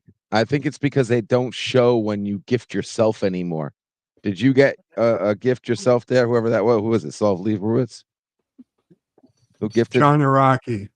John Araki. John Araki, did you get one? Because I swore that one time I did it, and I was not a member, and I saw that I was a member, and it was only 4 instead of 5. And I was like, oh, I wonder if they just stopped showing people gifting themselves. I see Roosters. Roosters was gifted a Okay. membership. For some reason, it didn't show up. It showed up in YouTube, but it didn't show up in Streamlabs. Okay. So thank you, Yes. Roosters. Streamlabs shenanigans. I got an interesting question that might turn into a topic. You got all the Star Trek fans out there, right? Whether or not they're liking or complaining about new Trek. Would it be possible if all the Trekkie fans out there got together and donated, say, so much a month?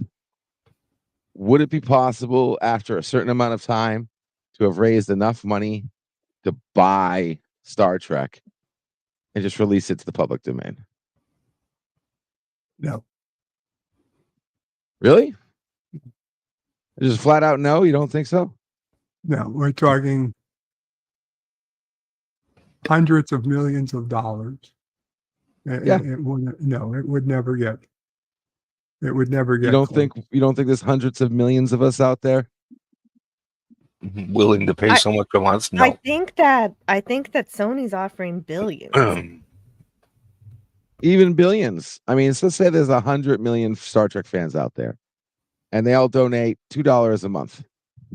Within a year, right? That would be $24 times a million, 100 million in 1 year. And say even if it's 2 years, I mean, eventually they're gonna get to the price No. of being able to buy it. Inflation.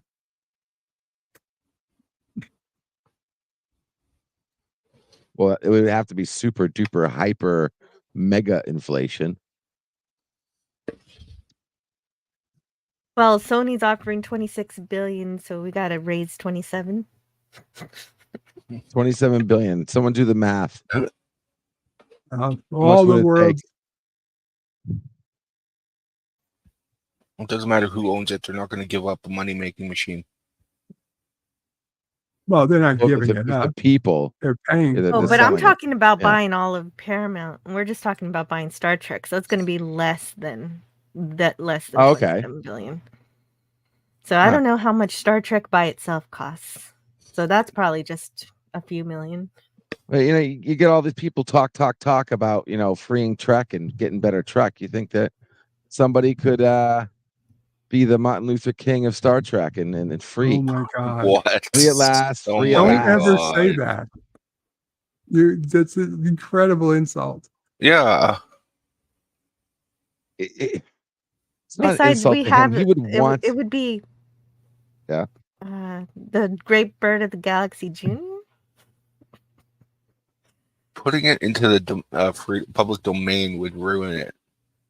No, see Yes. that Yes, I'd it argue with would. that all day long. I would No, argue with that go all ahead day and long. argue with it. You're not going to change my mind.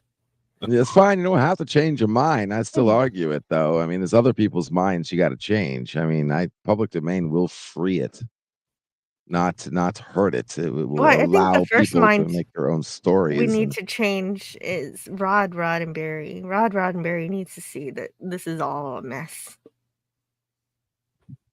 I you're don't sitting think here need to do talking about something. Star Trek fan films for God's sakes. Well, then why I don't you don't just think shut them all Rod down, owns JPs? all that much of it. He's just a name that they pay to have some legitimacy. Yeah. Yeah, he puts his he lets them put his name all over everything. I don't know why. He approves of all of it. I mean, so JPs, why don't you shut down all the fan Trek then? Why? If that's your thought, because if you're thinking, because that's exactly what public domain is.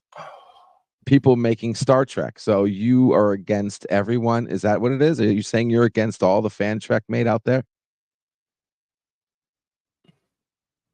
It's What I'm ruining saying Trek, to say your own is, words. yeah. You know who else is going to go ahead and run with this if it goes into the public domain?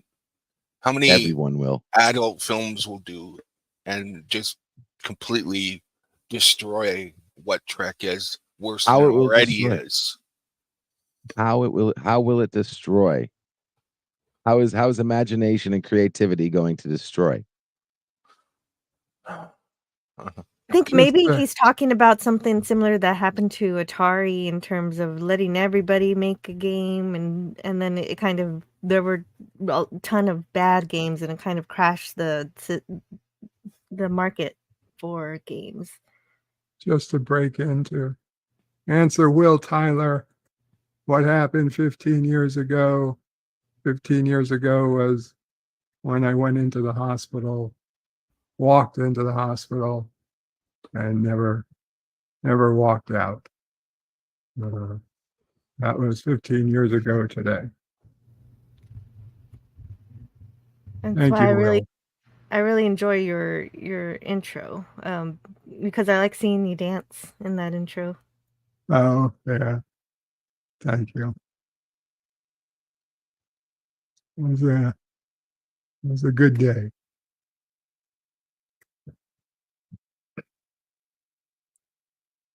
Dun, dun, dun, dun, dun, dun, dun.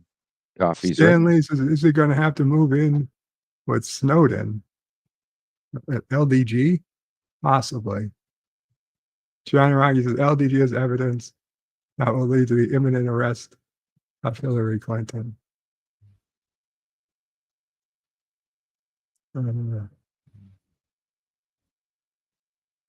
Will Tyler says politicians only want that for themselves.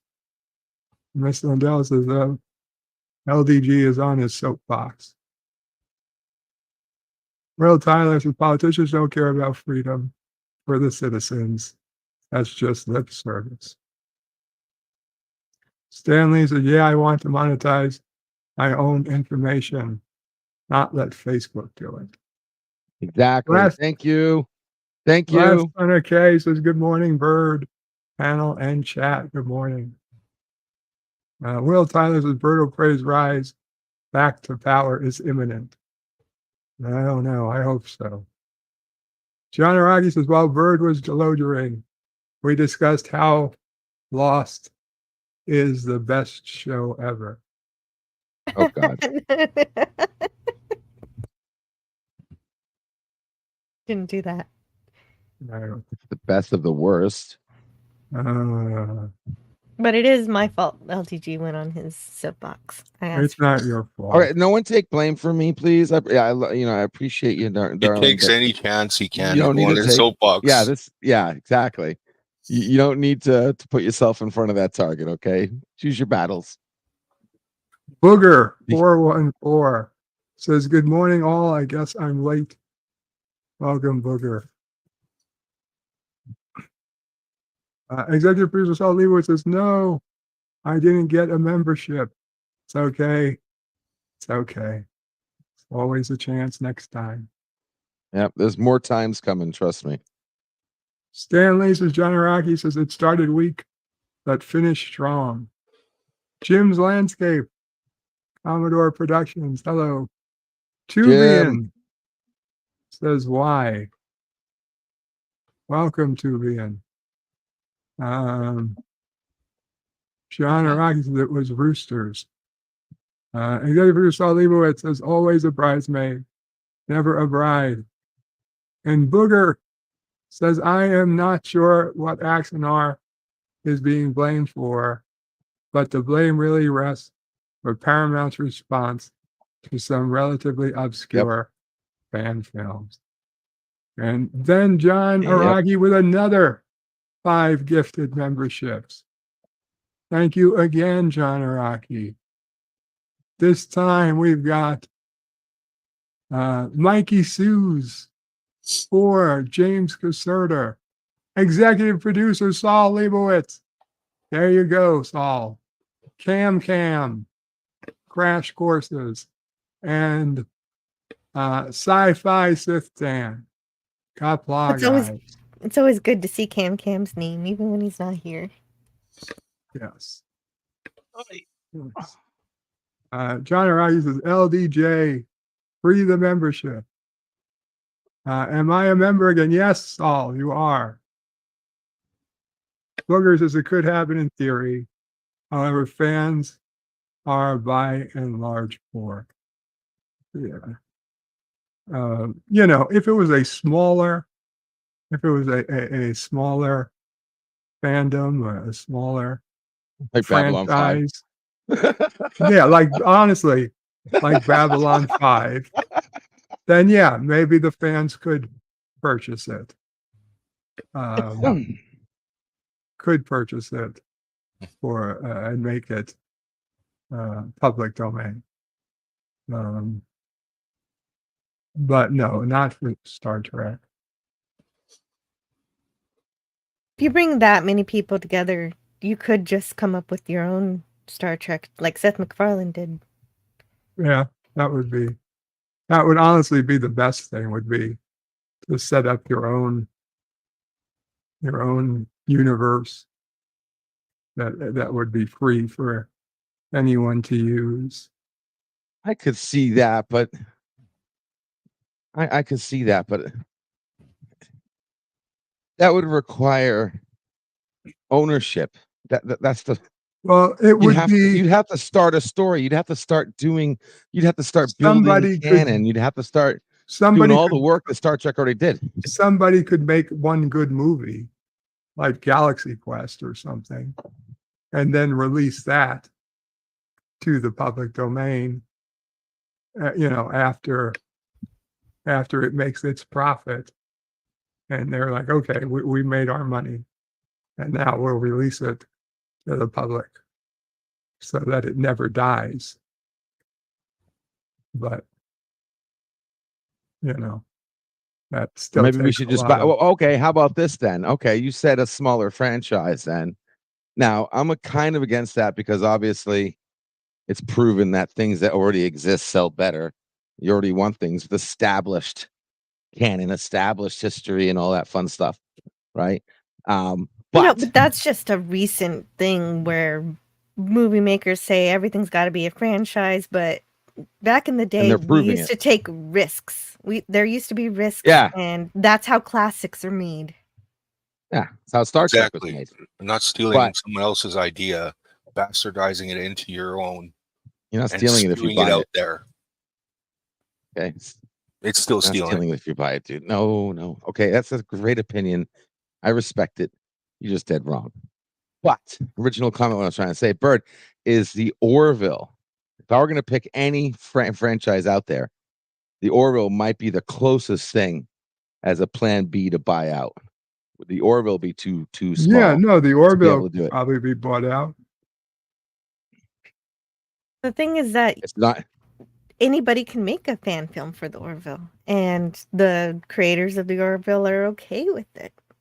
For now. They're not shutting down fan films. Like, True, but Paramount. for now, though, that's the problem.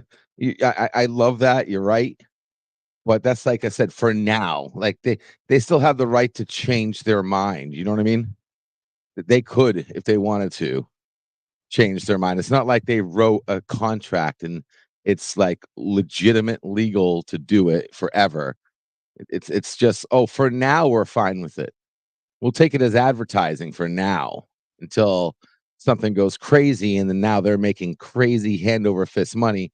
You know what? Maybe we need to rethink this and pull a CBS and start putting I don't freaking know. rules I on I shit. just don't see them becoming super greedy like that, and it's really amazing how easily you can connect with the Orville creators. You can message Tom, and he'll actually talk to you. Tom Constantine.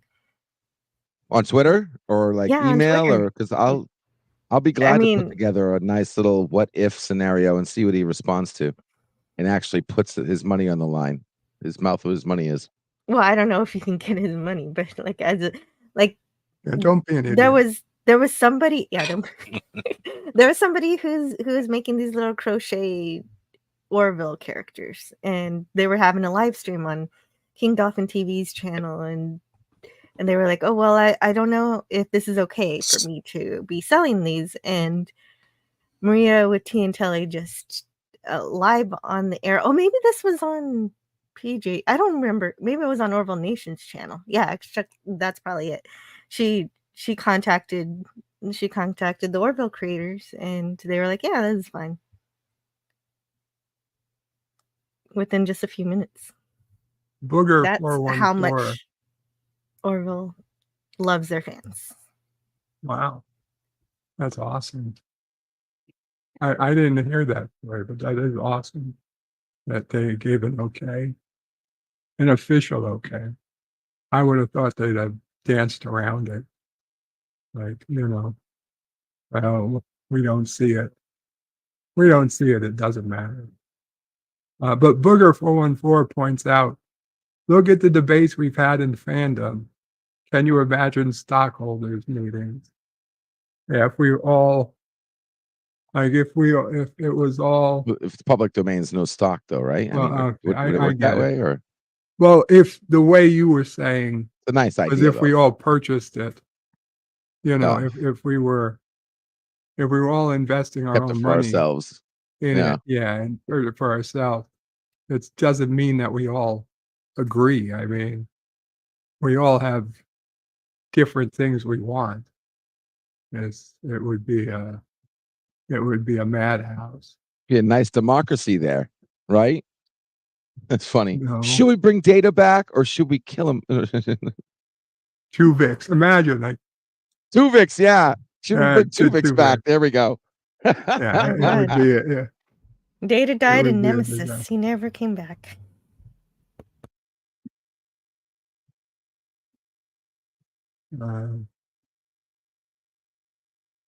Last son of Kay says the money may be there, though, fan donations, but would CBS actually be willing to sell it to the fans? No, it's the money's not there. If the money was there, they don't care who they sell it to. I think I we'd mean, need that's the probably thing. at least $3 billion, maybe. I think it'd be more than that, honestly. I mean, in 2000,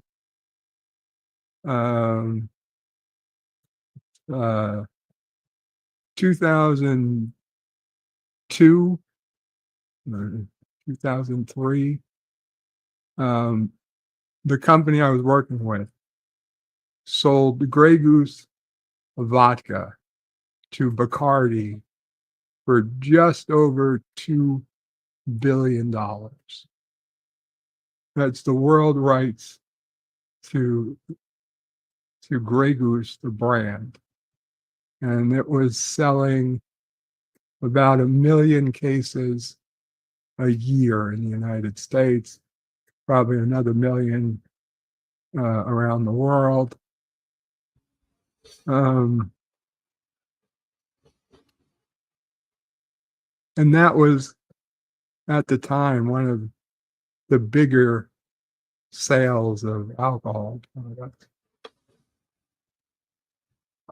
A franchise like Star Trek, which would be capable of making, you know, movies that could bring in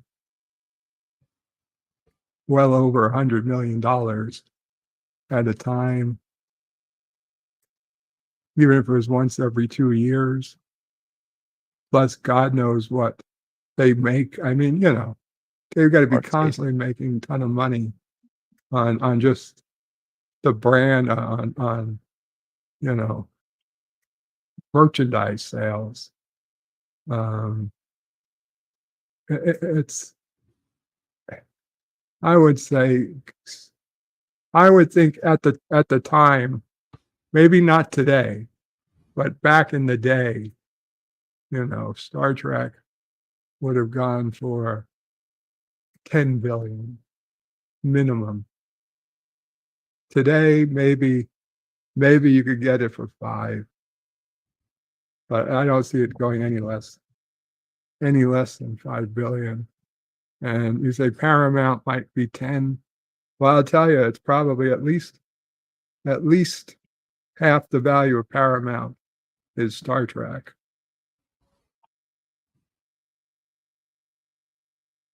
I know I'm pulling these numbers out of my ass. I'm sorry, but I mean, I feel like having some business sense. Oh, ow. It just easily, it's the most valuable part of the Paramount brand. Well, besides the movies, yeah. I do see what you're saying. There's a lot of baggage that does come with Star Trek. There's a lot of details.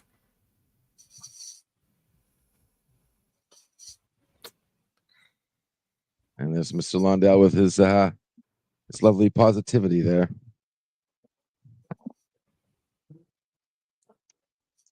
No one will pay that kind of money for Star Trek. You never know.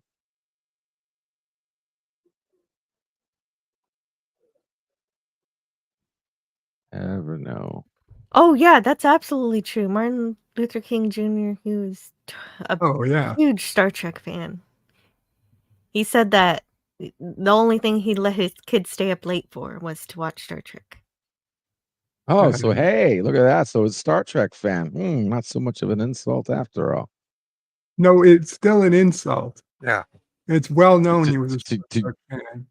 He told Michelle Nichols that it was important she stay on the show. She wanted to leave the show after the first season. He's like, no, you've got to stay. You being there on TV on the bridge, it's important.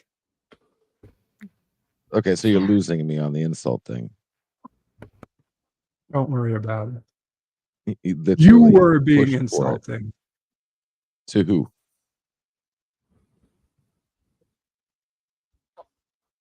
To the That's the part fucking world. we don't want to the world, but not to Martin Luther King. He'd be like, yeah, hell yeah, free Star Trek. No, he wouldn't. Oh. Something Here's as a better trivial. Wait. Something as trivial as that wouldn't be a Martin Luther King thing. The freedom of one's expression is like not an insult. That's a critical thing that needs to be. If we don't do something about it soon, we're all going to be screwed. You do realize that, right? We're going to be like seriously screwed. Like Oh my god. not being able to express yourselves, even if that means, within Star Trek or whatever imagination you have, the character of your content. I mean, it's fine. All right, let's see here. Does anyone watch There are Mr. millions. Sci-Fi Space Command show? Space Space Command? Command. Space Command by Mr. Sci-Fi? Sci-Fi. Mr. Sci-Fi, yeah. He also Mr. Sci-Fi. What's that guy's name? He's pretty great. He worked on The Next Generation. He worked on Sliders, and now he's making his own stuff. I have I not haven't watched. seen it yet either. Mark Scott Zicree. That's his name. But I'll be buying his book pretty soon, The Twilight Zone Compendium. Apparently he did a really, really awesome book about the Twilight Zone. Booger 414 says, to me, the best example of what a fan film can be is the long-delayed USS Exeter 1, simply because they showed what can be done with a new ship and crew other than the Enterprise. I have not seen or heard Exeter? of USS I've heard Exeter. of it, but I haven't seen it. I've heard of it. I need to check it out. Delayed, did it ever come out, or?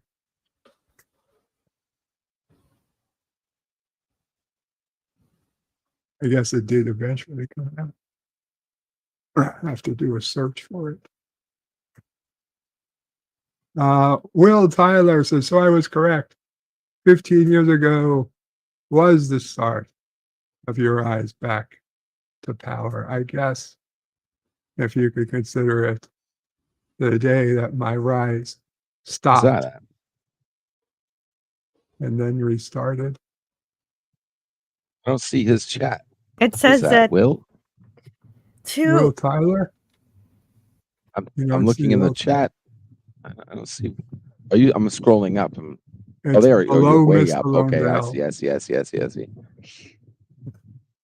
Booger says there are a lot of people who used to work on some track shows, some with tenuous connections at best.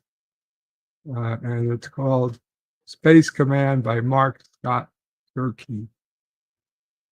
Zicree.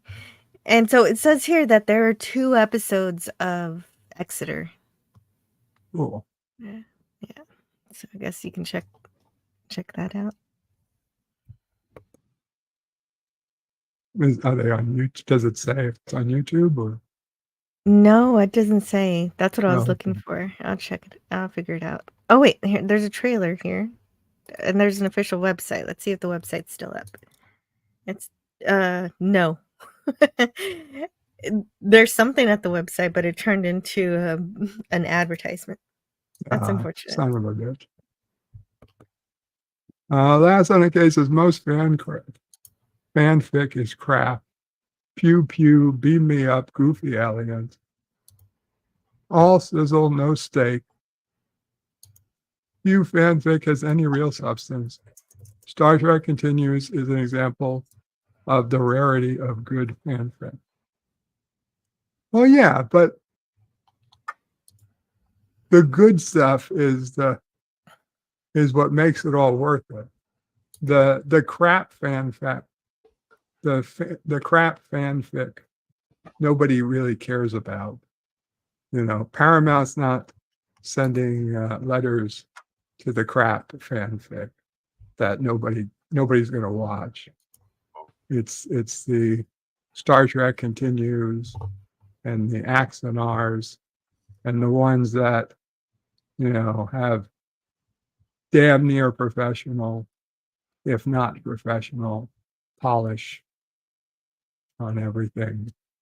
The stuff you'd want to watch that you And have to okay, look out for. Exeter does have a YouTube channel, Oh, good. so I'm gonna put that in. Please, thank you.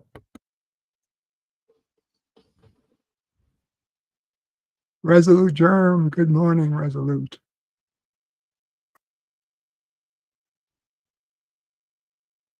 Morning, Resolute. Mr. Lundell puts in a link to Mr. Sci-Fi to learn something about sci-fi. Booger likes Star Trek Continues. Apparently also one of the rare fan films who like Star Trek New Voyages / Phase 2. Yep. I watched those too. Stan Lee says, Mr. Lundell, that's the guy. I watched the first episode, but haven't bothered with the rest. And John Araki with another 5 memberships. And Rock Solid also. Okay. John Araki with another 5 memberships. To the Basco Scenario, to Jimmy Gould, to Space Kissing Her, to Scotty R37, and to Sci-Fi Nation. Thank you, John Araki. And Rock Solid Productions with a 43-month Karogan Orphan super chat. Says 15 years ago, a God Emperor was born. Well, thank you, Rock Solid. I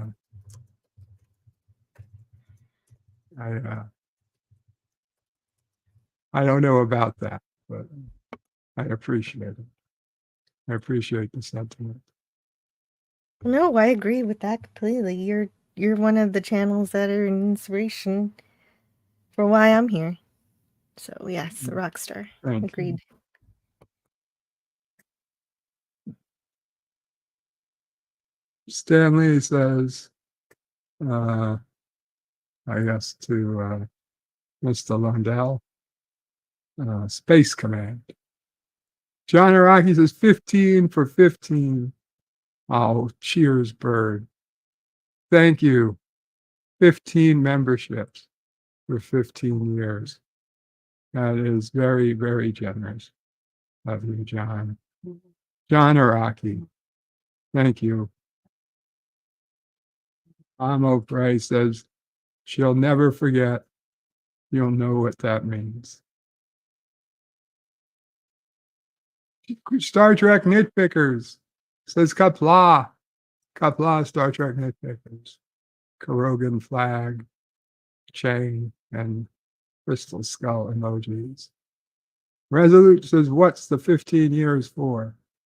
15 years ago today, Resolute, I walked into the hospital and did not walk out. Although technically I was in an ambulance, but I walked into the ambulance. Well, you know, they made me go on the gurney, but I walked onto the gurney. I took a shower. I got up. I was walking that day. I was walking that day and technically walking to the 15 years ago, it was the start of all this, and I never walked again after that night. Mike Richards' Bird Trek, the movie. Booger's Seth Track started with a basic concept and a bunch of jokes, then slowly worked in more sci-fi. Yeah, he did it well. Last on a K, Axanar raised money and did nothing while its creators were pocketing the money.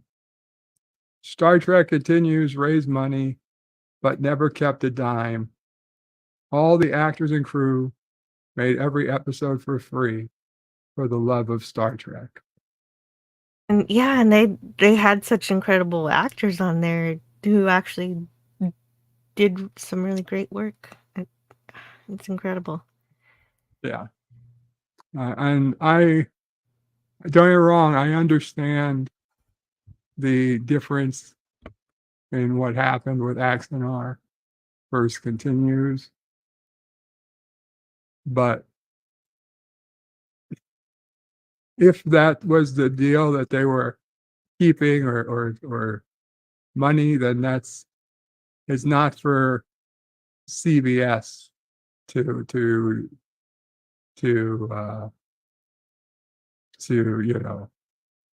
to decide, oh well, we're not going to allow any fan films over 15 minutes because of that. I mean, Just because of one. yeah, that's what I'm That's saying. That amazing.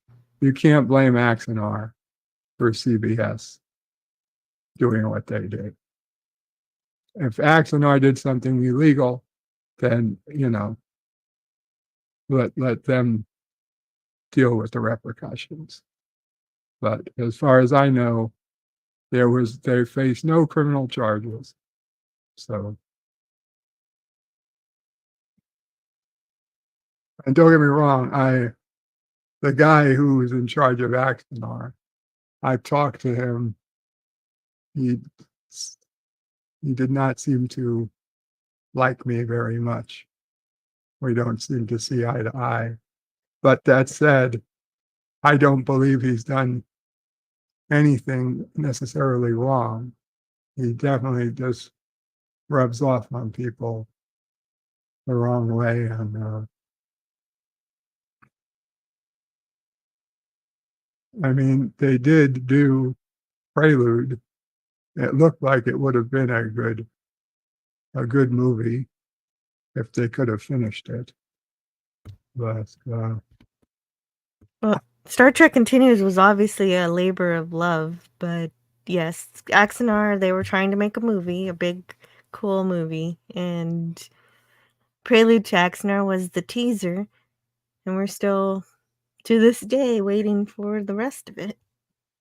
right, and before COVID, I remember him promising, absolutely promising, it was going to be ready finally for Comic-Con. That granted, that Comic-Con ended up not happening, ended up having to be canceled because of COVID. But he was on the internet saying it's pretty much done. It'll definitely be there for Comic-Con. Well, I don't care how late or whatever happened. If he was being honest at the time, it would have been finished by now. So clearly he was lying.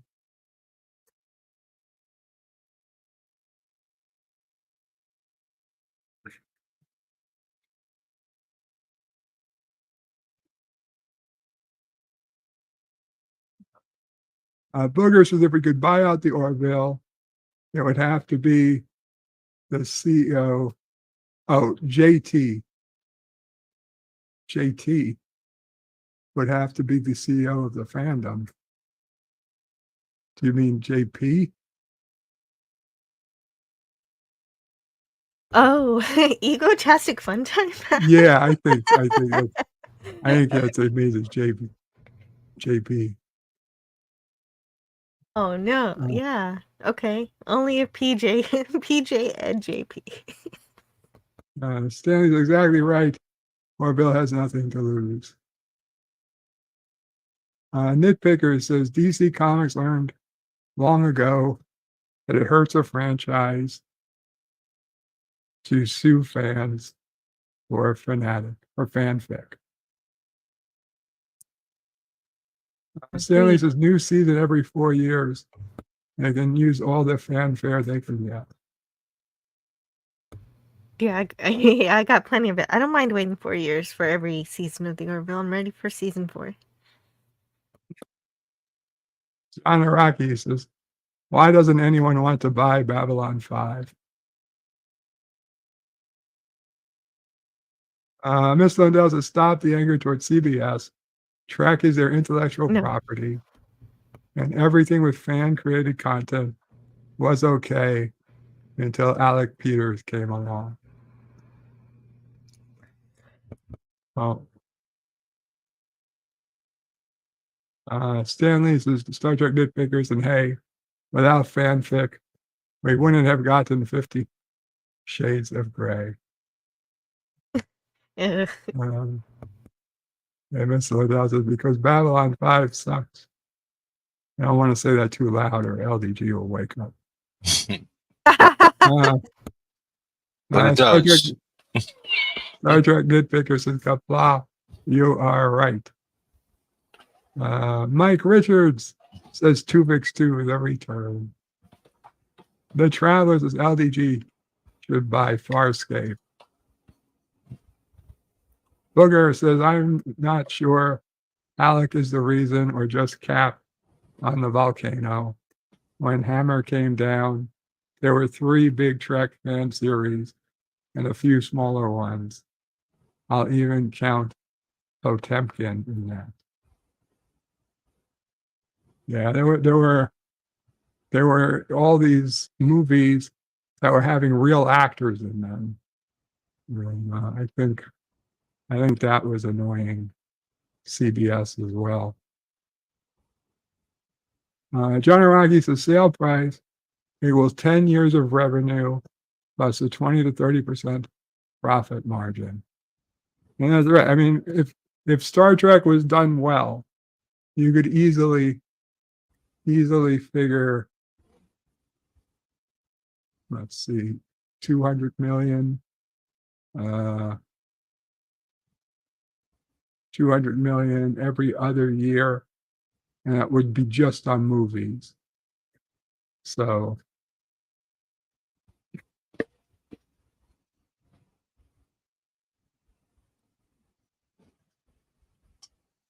$5 billion just on movies, plus all the other money that comes in. Plus, you would be doing a TV show. I don't even know how much that.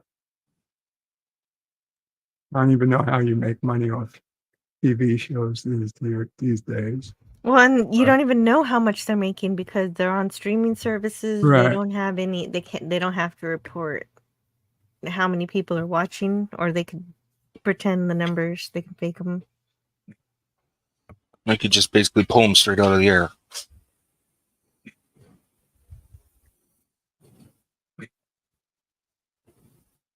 So yeah, Mhm. most of money from Star Trek should be from merchandising, but that's going down lately.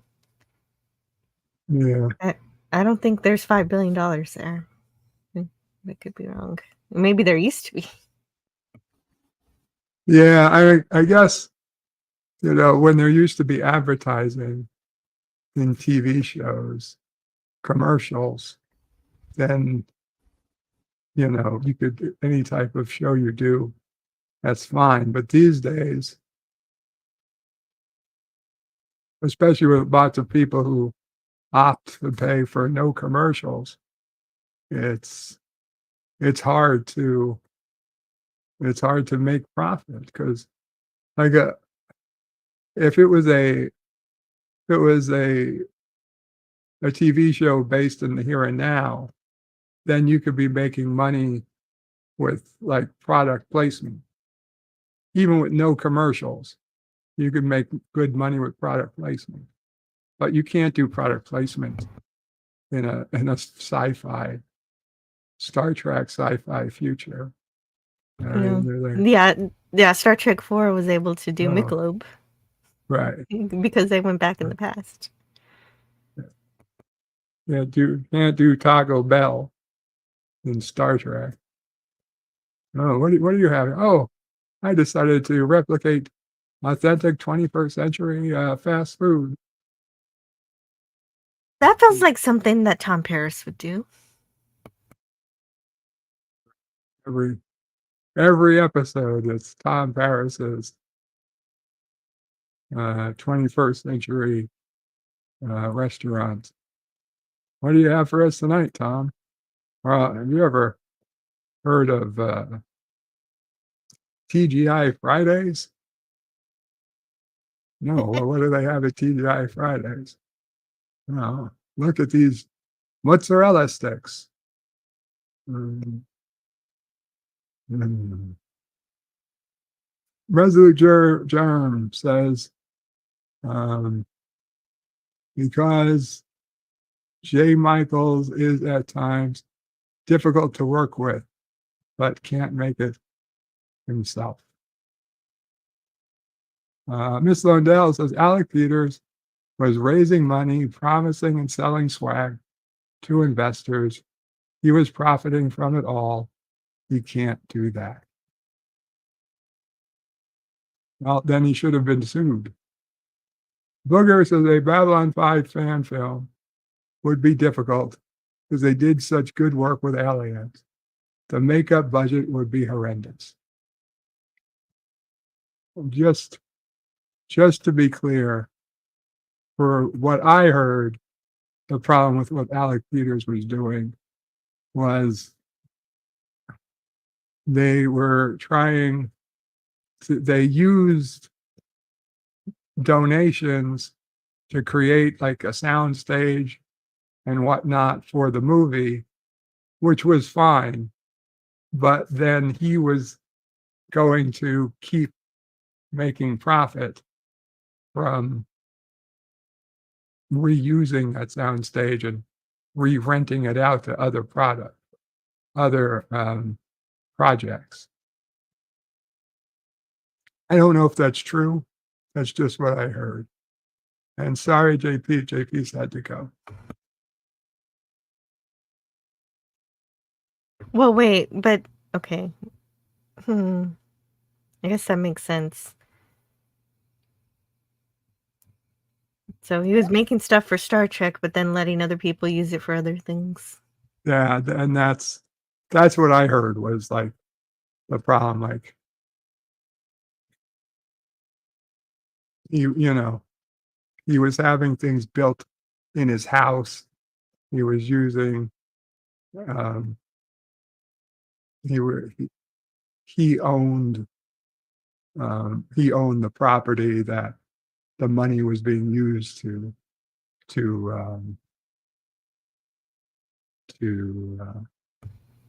clean up. Well, JP's had to go, but I have to go too. Okay. And so Thank you so much. Yeah, you're welcome. It was cool to hang out. Very Thanks for much having so. an early stream. No worries. And Mr. Lundell. Welcome, Mr. Lundell. Oh, just as I'm leaving. Hey, Mr. Lundell. Supply, everybody. No, Ah. okay, here's the thing about Axanor and Alec Peters. Okay, that's Jill. Robert, Bye. my No, I don't have to. It's fine. Oh, okay. Bye, guys. Robert Meyer Burnett worked with him. Ask Robert Meyer Burnett about Alec Peters. Peters was a dick. Okay. He came off that way to me. And people too, kept but telling that doesn't. him, you know, That people that were doesn't working make with him. him kept telling him, look, stop it with these conventions and raising money crap. Let's just make the movie. He wouldn't do that. He brought that all down on himself. Okay. And the reason a fan film can only be 15 minutes long and only 2 parts is because of him. Good Okay. morning, Darren. Good morning. All of this stems from what he was doing instead of just, you know, making the movie, or better yet, he could have just kept on with what he was doing on that YouTube channel, you know, from, you know, like doing like the mockumentaries. He wouldn't, you know what I mean? Come on. He could have made money just with that.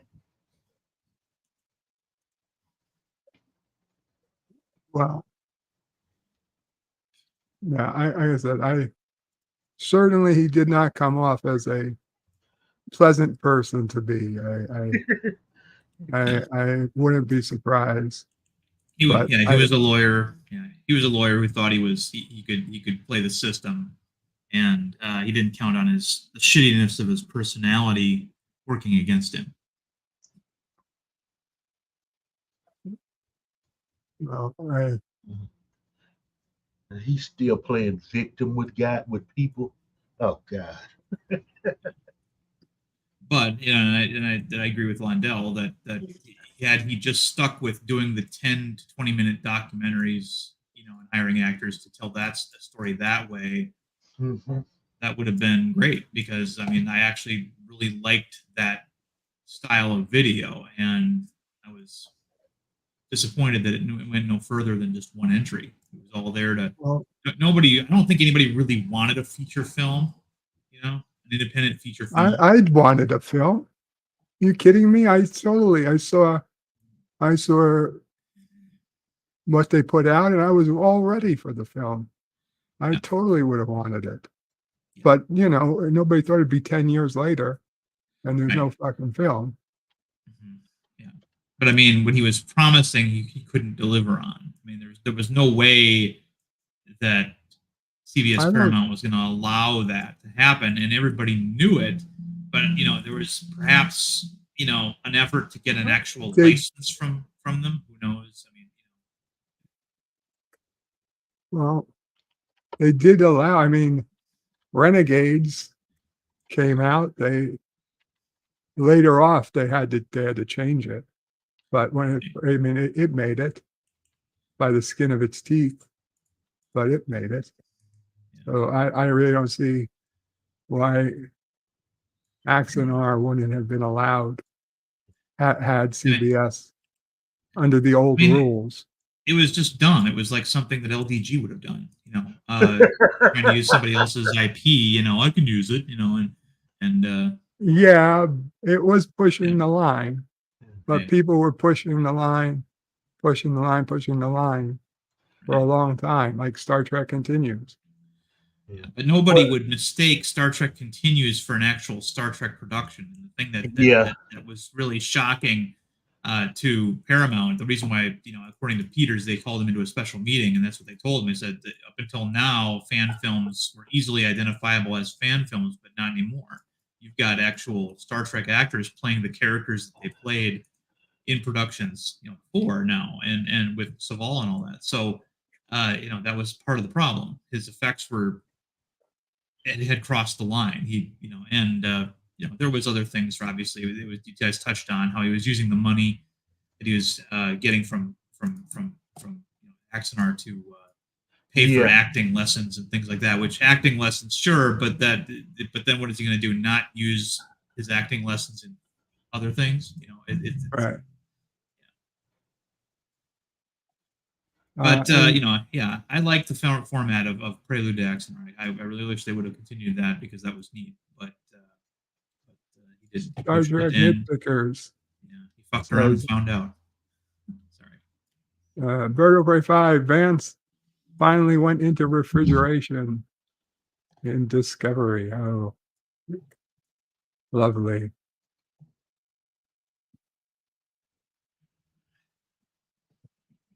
Booger says MLK was certainly not the first person to speak of freedom. He didn't own the concept then, and he doesn't own it now. Paraphrasing him does not diminish his contributions to society in general. Star Trek Nitpicker says Mr. Sci-Fi wrote Far Beyond the Stars, the DS9 episode. Wow.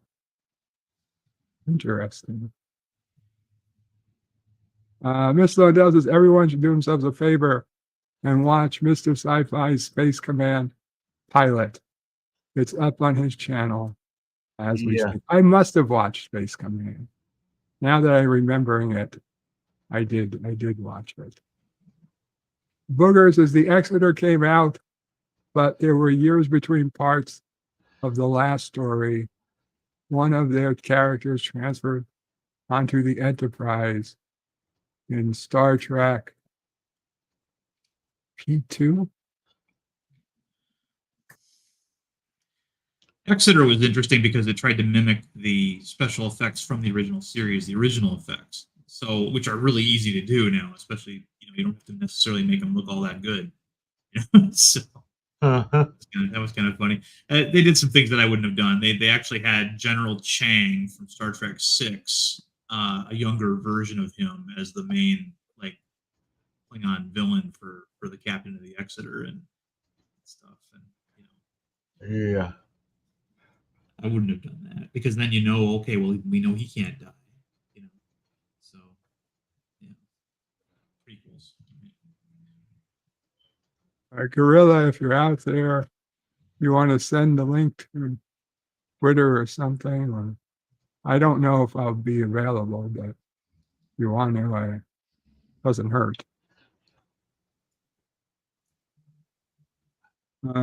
Last Son of K's was to Jill. Since you're reviewing Star Trek Continues, have you thought about reaching out to Vic Manana? I don't know if she answered that.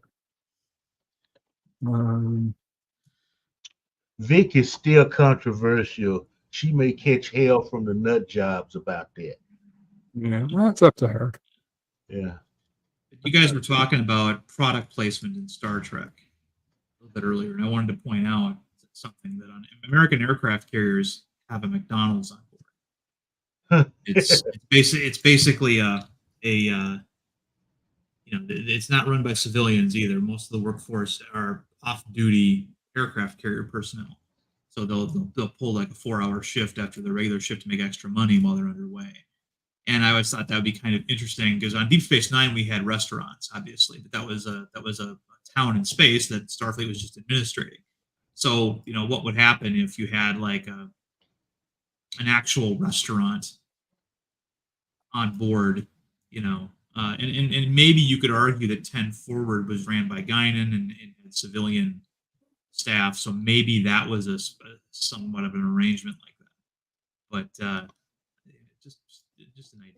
If you wanted to have product placement, you could have a Taco Bell on board or something like that, or a Coney Island or whatever. That wouldn't work so well with the way Trek has gone, the way it went with Next Generation. The economic collapse that happened in the World War III and all that stuff. Yeah, it wouldn't have worked, but you could work something out. I don't necessarily think it'd be a good idea, but it's an idea. Oh, okay, yeah. Like if I was like that's something I would have done on the Orville, right? And then you could have had product placement. You could have had Frito-Lay, Pepsi, shelling out money to the Orville because there's a Taco Bell on board.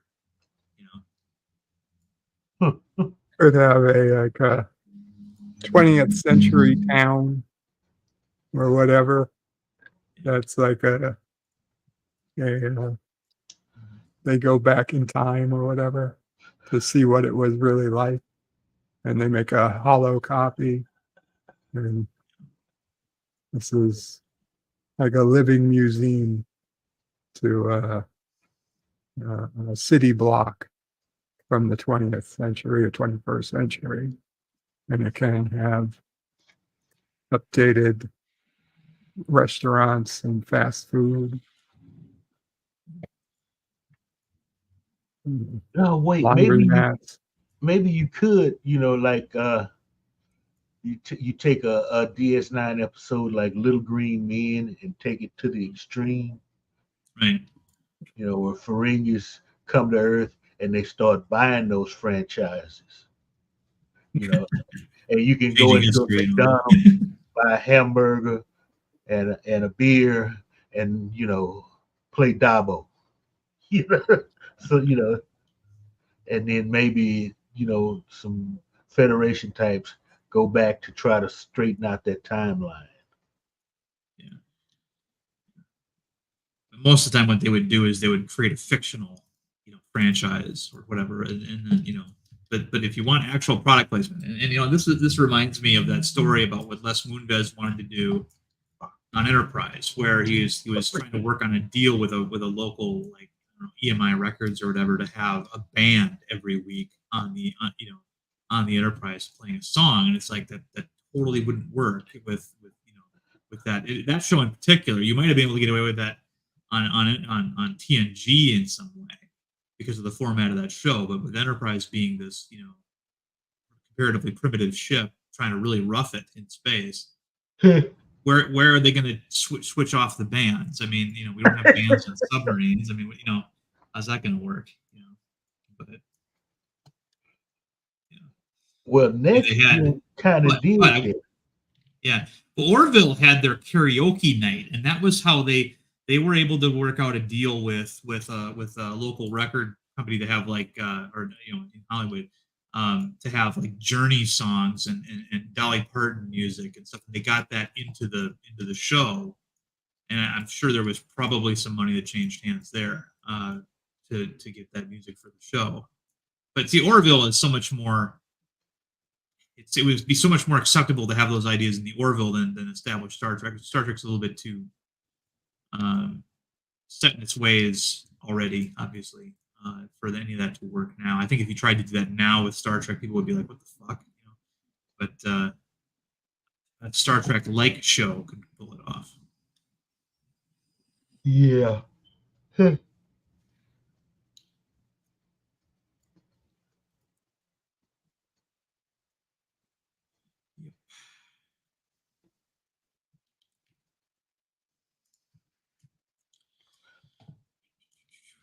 So what else is new?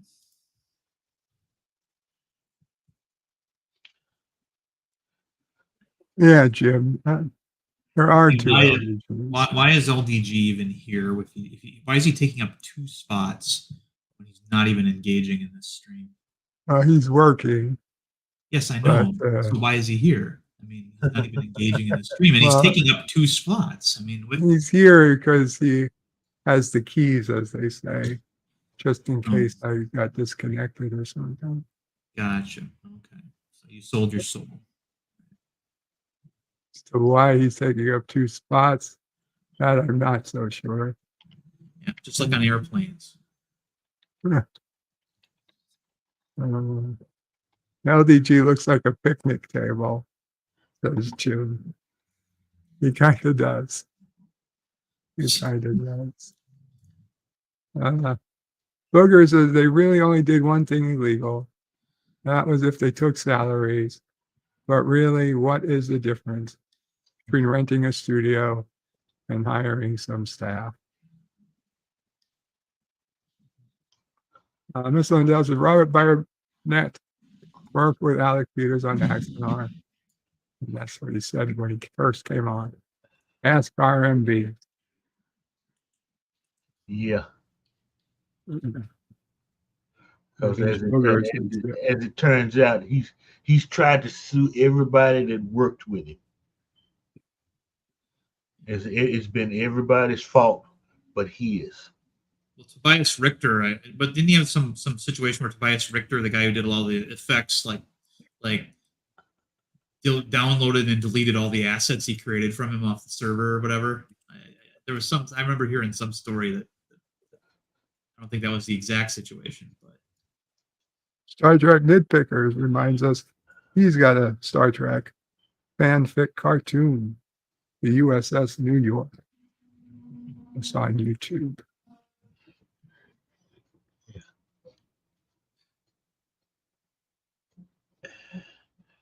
Rock Solid with another super chat. I'm so sorry, Rock Solid. 20 minutes ago. Oh my God. With $2 super chat. Shut up and take my money. Well, I did shut up and take your money. I did. Orville's schedule makes The Sopranos look streamlined. Yeah. Yeah.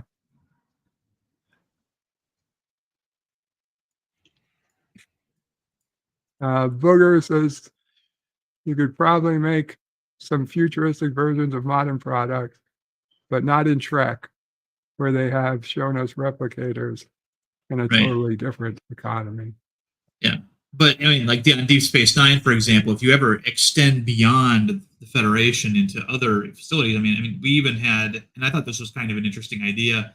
And even though I don't like secret hideout material, they had a evidence on screen that Quark franchised his bar, and that there's like different Quarks and different, Quark's bars in different parts of the, of the world of Star Trek. So that's kind of an interesting idea. Like it turned into like a Hard Rock Cafe, or which I guess he could do if his brother is the Grand Nagus.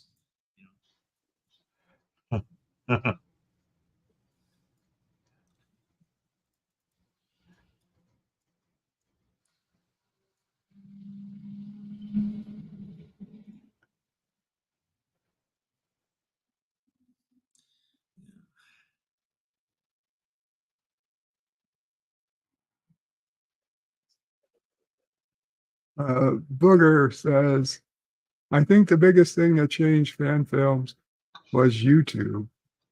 That's what allowed wide distribution. Certainly.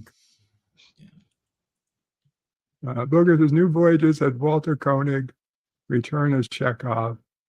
Their transgression was using unproduced scripts originally written for official Trek shows. Yeah.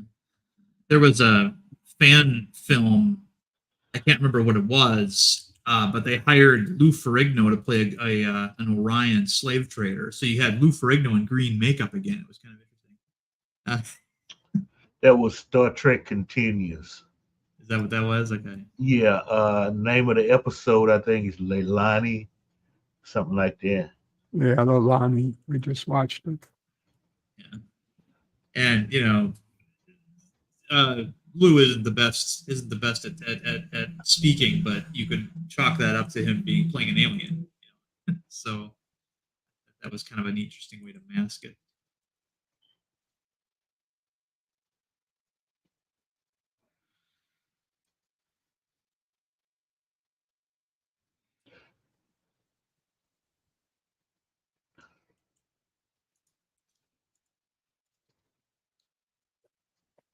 Booger says at the time Paramount was mining concepts from old scripts for the JJ movies. Gorilla says it will be at 8:30 Central. Okay, that's 9:30 Eastern. Honestly, Gorilla, I'll probably be asleep or close to it by then, considering I was up so early today. But if I'm awake, I'll try.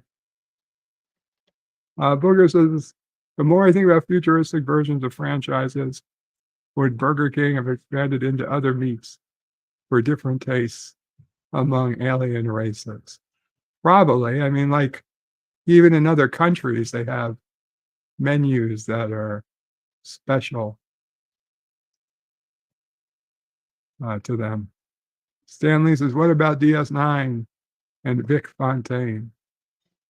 Well, on the Hollow Suites, I don't think you could actually eat or drink the stuff that was produced in there.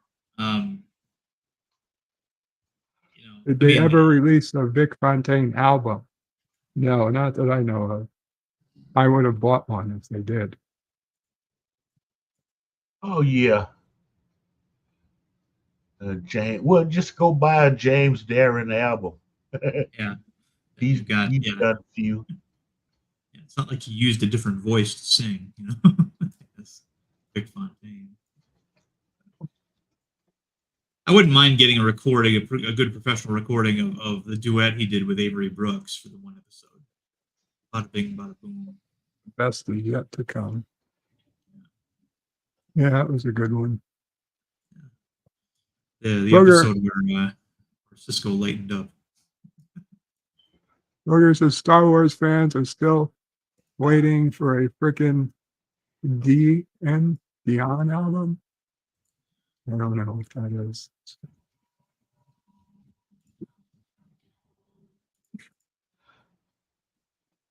Booger says we know Quark owned multiple bars. I went to one in Las Vegas twice. Boogers, I always thought a holodeck had a replicator connection so it could make real food. I would Well, think it it's would. you know, that's what's weird. The holodecks changed a couple different times on TNG, and then so I mean, for example, in the very first appearance of the holodeck, the water that Wesley fell into was obviously real because when he left the holodeck, he tracked it out into the passageway. So clearly, it can make water, and if it can make water, it can probably make anything. But then they changed how it works later on. Instead of using replicator technology, it was holograms in containment fields. And on Voyager, Harris said that it's holodeck. He's talking about holodeck wine. He's drinking holodeck wine, which means he's not drinking anything at all. As soon as it touches his, comes up to his mouth, the computer doesn't makes it go away. So they're all pretending to drink something. Then we skip I ahead think to it could be. Yeah. I think it's probably like a setting. Yeah. Honestly. Yeah. It could work But, either way. It's just a but, setting you make before you step in. yeah, when we get to Picard final season, clearly the holodeck is able to also replicate, I'm assuming synthahol and things like that, because they had like, it's like their recreation deck was a combination holodeck 10 forward. Like the holodeck could be used to create a 10 forward like lounge for the crew that could actually provide drinks. All right, I'm back. Oh, Darren's here. Good morning. Good morning. I think for the holodeck that it was always a setting from the very beginning, whether you wanted like your liquids to be real or fake, if you wanted your food to be real or consumable or not. Yeah, I think it was because remember he like in Picard turned all the safeties off in Star Trek 6. So evidently there are degrees of realness you can play with the environment. Booger says, back in the day, we had a fairly disgusting holodeck debate about genetic material. They clearly listened tons because Lower Decks answered the question graphically. Yeah. Everybody went, what happens? Everybody's going to get it in the holodeck. They're going to bang a holodeck woman and they're going to leave all that stuff behind. What happens? Who has to clean up? Blah, blah, blah. I always had a problem with the replicators because, okay, I get it. You can replicate food and liquid, but it also replicated plates and glass. Sure. But the holodeck couldn't. It's all fake in the holodeck. But the replicator can do glass and plates. So if you ask for a glass of water, it has to put it in something. True, but I thought it could only replicate like biomatter, like food and drink, not actual items. Never was established on any show. In fact, they had a replimat on board where they would replicate parts and things that Geordi would need. I mean, in just watched it here recently. The first episode of the third season, he was talking about how many of these things he had to replicate, in order to for a science experiment. They were doing. And he had to get special permission to do it because it was going to really tax the energy reserves. Clothes, I guess, uniforms. Right. Yeah. So then, why was the holodeck so limited? I don't know. That's one of those weird things. Well, it's like I said, that the holodeck changed throughout the franchise. It adapted to whatever the writers needed it to do at any given time. So we don't have as much consistency as one would think. And then, of course, we got the one the one point that Salty brought up is that they started using the holodeck to break warp 10, which is to them at their technology impossible. How could you use the holodeck to even try to accomplish that task?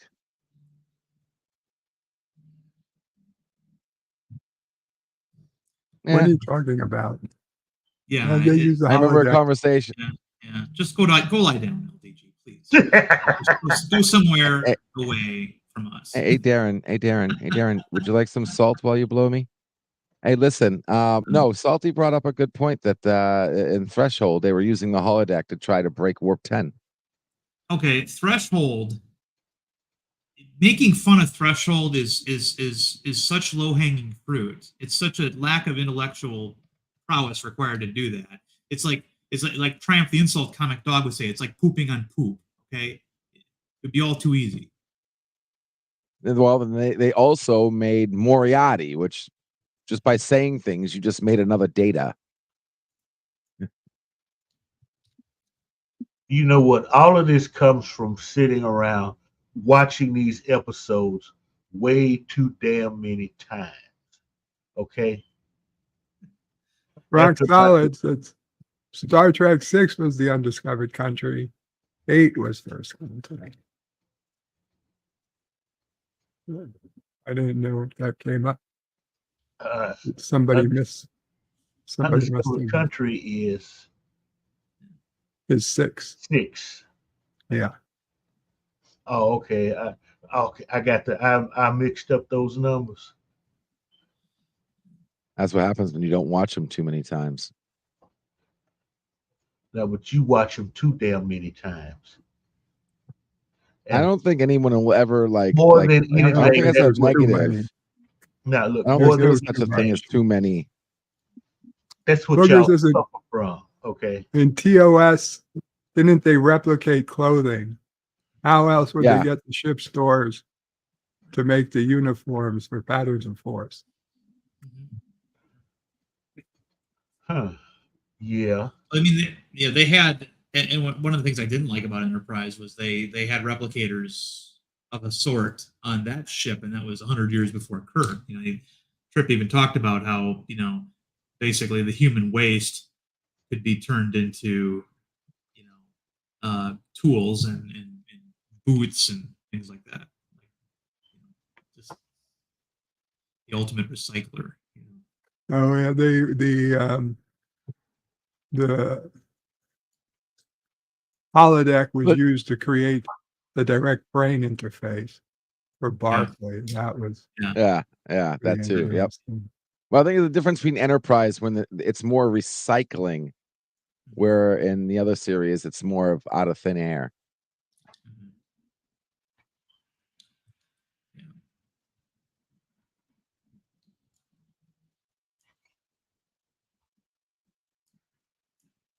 But hey, give it to the holodeck though. I mean, you can't have a holodeck without AI.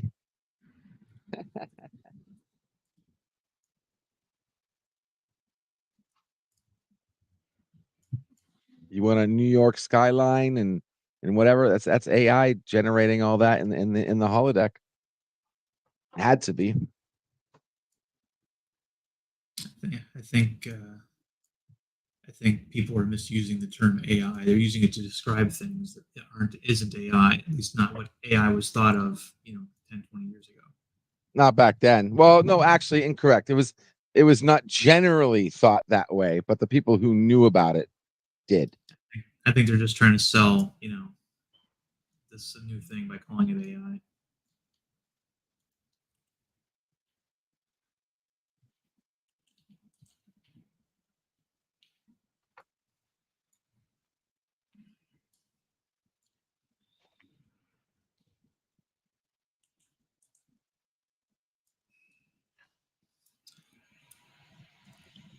Stanley says, well, there weren't any holodecks in TOS. Well, it's kind of weird. There was in the animated series, Stanley. There wasn't in the original series, but the animated series, which if you take as canon, would have been part of the original series, they did have basically a holodeck. And that fact is what Star Trek Discovery used to justify the fact that they had holograms in TOS. Even though Roddenberry said he didn't consider the animated series to be canonical. Right, but It's one of those things I just don't like about Secret Hideout productions. Typically, they go there. They don't, they do things. It's like we've talked about low hanging fruit earlier. It's like okay, let's show people what the Breen are supposed to look like, and it's like, okay, you've just totally destroyed the Breen at this point, because you were never going to be able to come up with something that was worthy of blowing that secret. right. And what you came up with was so freaking bland looking anyway that I was staring into the Breen the other day because I did my review for that episode yesterday, and I was just trying to figure out what the hell are they showing us. Like, I think it was some type of liquid, like a I think it was a liquid. I think they were literally a liquid being. I think it was supposed to be water. They have a liquid form and a solid form. Is my thought. I don't know. But I mean, yeah, the only things we really knew about them were they wore refrigeration suits, but their planet was actually quite pleasant according to Wayun. We also know from Bashir they didn't have blood, and and I just thought they were a great mysterious race. They did the Star Wars thing where the audience couldn't tell what they were saying, but the characters within the show could understand what they were saying, and so you only heard half a conversation whenever they were talking to someone. So it, and that helped keep them mysterious. And then here comes Secret Hideout, thinking that they're good enough to come up with something that Yeah, but see, here's the thing about Wayun saying their planet is pleasant. Yeah. We don't Right. know what temperature extremes of water can take. Well, we know that the Vorta and the Changelings didn't appreciate Cardassians' love of heat. We know that. Yeah. So but so cold to a Cardassian would probably be, we wouldn't think it would be too bad, most likely. But I mean, even then, it just made them more mysterious. They kept heaping on more mystery onto them, and at some point they become defined by the mystery. So at that point, then you really can't create a definitive, Good origin. morning, Cinnabon Bunny. Sorry, Aaron. Had to be done. Got to say hi to Cinnabon. Is he done with his yard work? Hmm? The Breen are jello. Cinnabon. Which makes them an awful lot like Changelings at that point, doesn't It does, yeah. And so yeah.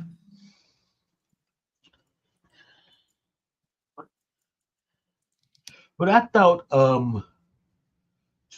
Enterprise did an episode where they introduced a species everybody was saying this is going to be the Breen, or was it STD? I don't know. I don't recall either one introducing a species that were going to be the Breen. I mean, unless you mean this season, at the beginning of this season, there was a guy that, people were saying, oh, he could be Breen. And he turned out he is Breen. But I didn't think he was Breen because the actor doesn't fit in the bodysuit, in the Breen bodysuit.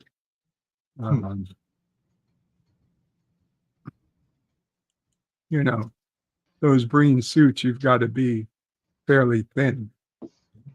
Right. And this guy was clearly too big to fit in the bodysuit. So what it is though is somehow the Breen have two different phases. There's big green solid, and then there's thinner liquid, humanoid liquid, and Okay, that's what they're in. thank you, When Alex. they're in their suits, they're liquid. When they're but they don't have to be liquid. Yeah, it's just But when they are liquid, they feel superior to being solids. yeah. I mean, it doesn't make any sense. They have to depend on technology to be in a suit, and they feel more at home while in a suit of technology. Yeah, it Yeah. almost like a lot of things with Discovery. It almost feels like they did have, the plot points were created by AI because that's a decision that AI would make. I don't know about that, but Yeah. it just seems like a bad decision. I'm not stating that's a fact or anything. I'm just saying that's what it seems like to me. M910Z. M910Z. Booger says STD tore down the Breen, just like they tore down just about everything else in canon. I agree. Fat Breen are like midget Cardassians. Stanley says just making it so they can survive fine without the suits was silly. Is today your members spring? No, today's Thursday. Today's Thursday. No. Stanley says just making it so they can survive fine without the suits was silly. Figure they exist in gel form on their home planet. Boogers is like a shapeshifter who can't leave his bucket. And it's some cultural thing that they don't want to become solid. Silly, says Stanley.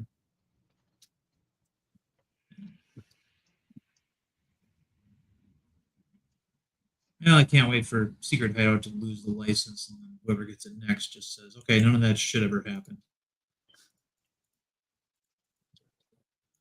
Yeah. We were talking earlier about the possibility of fans coming together to buy it,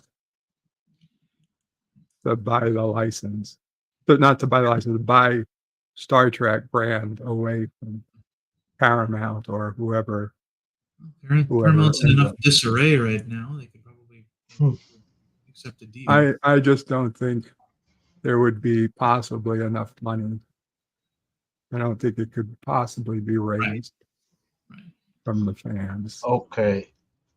First of all, that brand is not as valuable as Not everyone anymore. thinks it is or wishes it would be. Yeah, not anymore.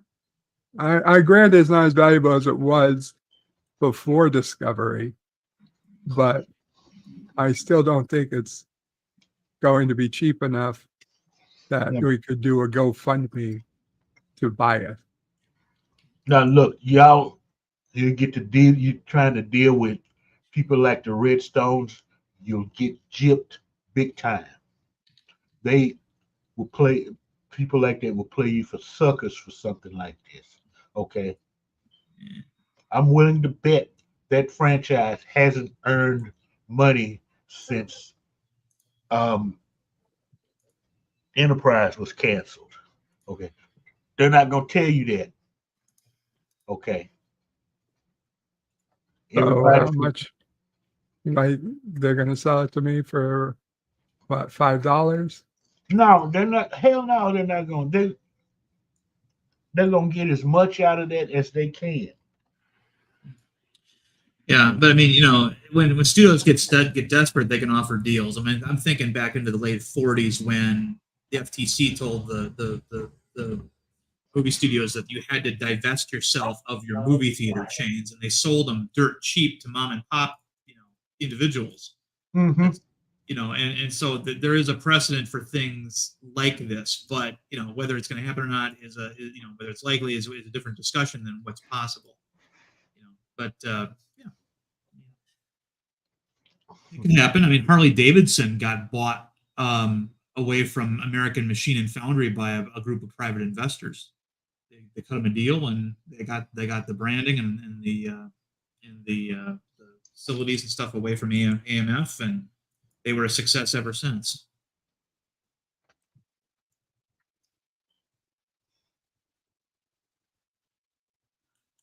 Stanley asked, how did Secret Hideout get such a tight grip on the license? I don't know if they got such a tight grip. They did it. They have a Um, contract with the IP owner to make the content. That's how they have such a tight grip on it. They had a 5-year deal. That's been extended. Yeah, it's been extended a couple of times now. So if you buy Star Trek from Paramount, you still got to deal with them, or either pay them, which puts you deeper in the hole. I gotta say, I mean, we know they fucked up with Discovery because Netflix, remember, and originally this was all on Netflix. Netflix paid for Discovery Season 1 and Discovery Season 2. But once they saw Discovery Season 1, Netflix was like, oh, fuck no. We're not paying any more for this shit. And it was, they had to rush out and get Amazon to take over. The most Right, interesting thing to me about it is that Metalis, creates this for half the cost of any of the first 2 seasons of Picard, creates this thing that their first show that breaks the top 10 streaming shows. And there's that is such a blow to them. Here's this guy who has roots in the previous era of Star Trek that made something that was way more successful than anything they've been able to make with the property. And there's no way they're going to give him any more projects on Star Trek, because it's like he came into their front yard and took a great big shit. That's what I find funny about that. Stanley says, is it in perpetuity? Seems like they've had it forever. It just keeps getting worse.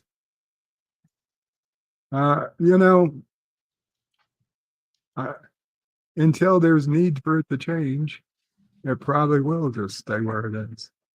And Rock Solid Productions says if Warner Brothers and Sony can't get Star Trek, ain't nobody getting it.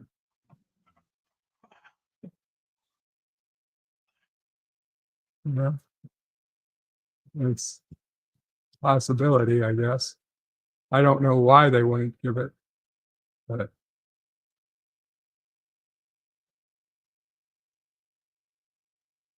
I don't think they're going to get it then.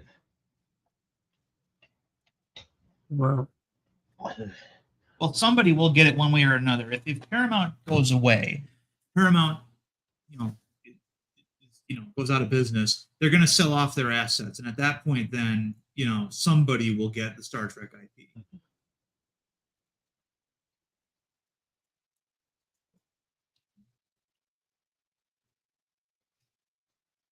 I mean, for a while there, it looked like Skydance was going to acquire Paramount, and or at least the Star Trek license, but that's looking a little less likely right now.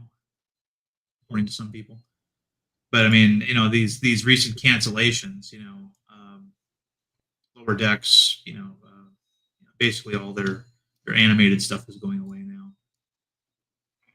and you know, statements by Skydance were that you know, this idea that Star Trek needs to go back to being a core live action franchise that takes itself seriously. You know, basically trying to reacquire the niche idea. Well, they destroyed the niche idea, and, Well, I knew they did. I know. if they're keeping Kurtzman and his cabal in, Right. that's that's no niche idea. Okay, No, these I people, understand. they think, you know, everything should be like Star Wars. They Right, probably they probably think that Star Trek and Star Wars are interchangeable, just like Right. that's what's Yeah. his name did. Well, yeah, a lot of the decisions they've made suggest that that's their thought process. I mean, when you look at Star Trek 2009, that version of Captain Kirk was everything that people who don't really watch Star Trek thought Kirk was. He's this caddish, you know, guy who breaks all the rules and gets away Yeah. with it and stuff like that. And you know, that's not who the character was, but that's what a lot of people who didn't really watch the franchise thought it was. So they thought that they needed to make their Kirk what everybody was kind of, you know, based off of the reputation that Kirk had rather than the actual character as depicted on live action. So, you know, that was an example of their thought process. There's all these clues that they've been leaving behind about what they actually think. You know, and one of the things that's driving me crazy is on a lower level is they say that, okay, if it's something that they did once, the fans will, and the fans accepted, you know, like a retcon or something, then the fans will accept any retcon. So why not redesign the Klingons and turn them into what they turned them into? Because, you know, we already saw, you know, a significant change with the Klingons between TOS and the movies and further productions, and it's like, yeah, but, you know, the previous regime made it all make sense, and you know, they actually did sort of improve on the Klingons when we get into the Berman era. You didn't improve on the Klingons. You took something that was really good and turned it into something barely recognizable and, quite frankly, not so good. Welcome, Philip Gaming. Good morning. That's because they decided to look at Klingons as Trump supporters. Well, yes, that's specifically what they did, but I'm talking in general terms. They took something that it would be like taking the Vulcans and turning them into something that they weren't. You know, They did like that as well. I mean, but what I'm getting at is what you do is you take something that didn't work and you make it better. You don't take something that not only worked but worked really well and then put your own spin on it. That fans won't accept that. The Klingons were basically just stand-ins for the Russians on the original series. They didn't go into culture very much. They had some suggestions with their Mongolian mustaches and things like that, and their ships were kind of neat. But they didn't go into, you know, Klingon culture at all. We didn't learn of any of their dishes, you know, things like that. And then when they changed them into, you know, what they changed into, they created this whole culture around them. We learned so much about Klingons just from having Worf on the show that we got to know them and they became established. And then figured out as well, you know, they did a makeup change once, so the fans will accept another change. And it's like, no, you're idiots. And you know, it would have been nice if every now and then a smooth head would show up. Yeah. You know, just Well, because of the genetics. Yeah, I mean, General Chang was about the smoothest headed Klingon we'd seen after the makeup, the makeup and design changed from TOS. He barely had any ridges. Yeah. And Yeah, he didn't want to have put. it. Yeah, Christopher Plummer So- wasn't going to sit through that makeup. right. And that I still think that was actually a neat idea. I mean, it's like kind of like how you have Romulans that can pass for Vulcans sometimes, and sometimes they couldn't because their heads are too big. All right, some bad news. We got some bad news. The computer I was going to hook up with Deej is a no-go. I have to come up with a plan B again. Okay, what did you fuck up? It's just if I could give him this computer, but upon cleaning out the computer and like looking at them, and I got 4 of them here, and every single one has some kind of damage on the board. Is this something you should Burnt even be out discussing damage. live? I mean, Dude, don't be my mother.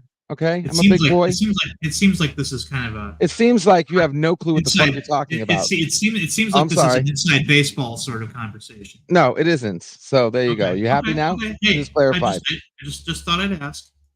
Okay. Appreciate you, Jiminy Cricket. I appreciate you being my Jiminy Cricket, but I'm good. Thank you very much. I'm a big boy. Okay. I can shit my own pants. Thank you very much. Shit away.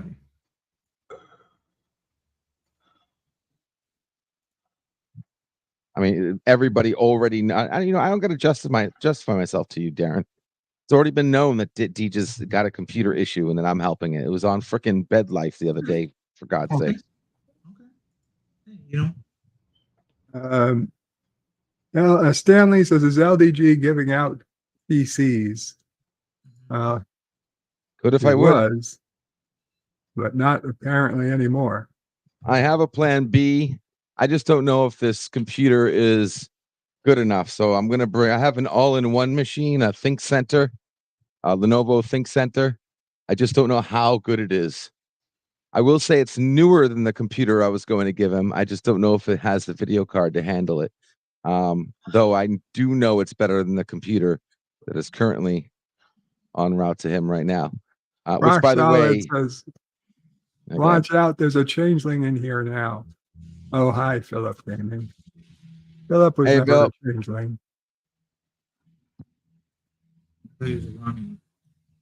What were you saying, LDG?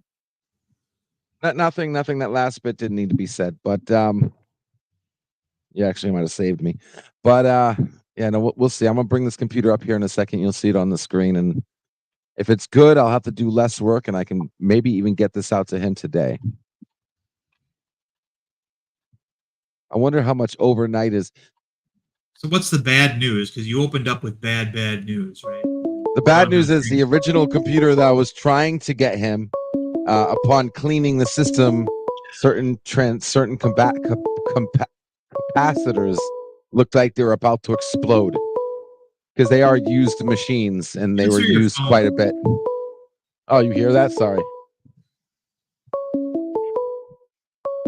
One moment. I'm sorry. Keep switching back and forth. The most technologically knowledgeable of us, ladies and gentlemen. Well, if I can get a stream deck like on my wrist, I'd be able to like control this no matter where I'm at. You know, some kind of Fallout Boy armband that has like a stream deck on it, and I could control these volumes remotely. You mean Vault Boy? Fallout Boy, yeah, Fallout, yeah. Fallout Boy is a musical group. Vault Boy is the character you're groping for. Yeah.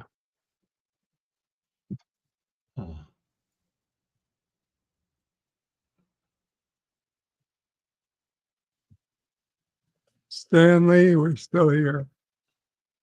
I don't know for how long. I do love that Fallout, the series, is getting so much positive attention. I do think that it's important that when Oh yeah, that's when a show gets something right, like it did, uh-huh. right enough, I should say, it needs to be rewarded for that. To show everybody else, you could have had this, if you just, you're supposed to do. I just hope they've learned their lesson about,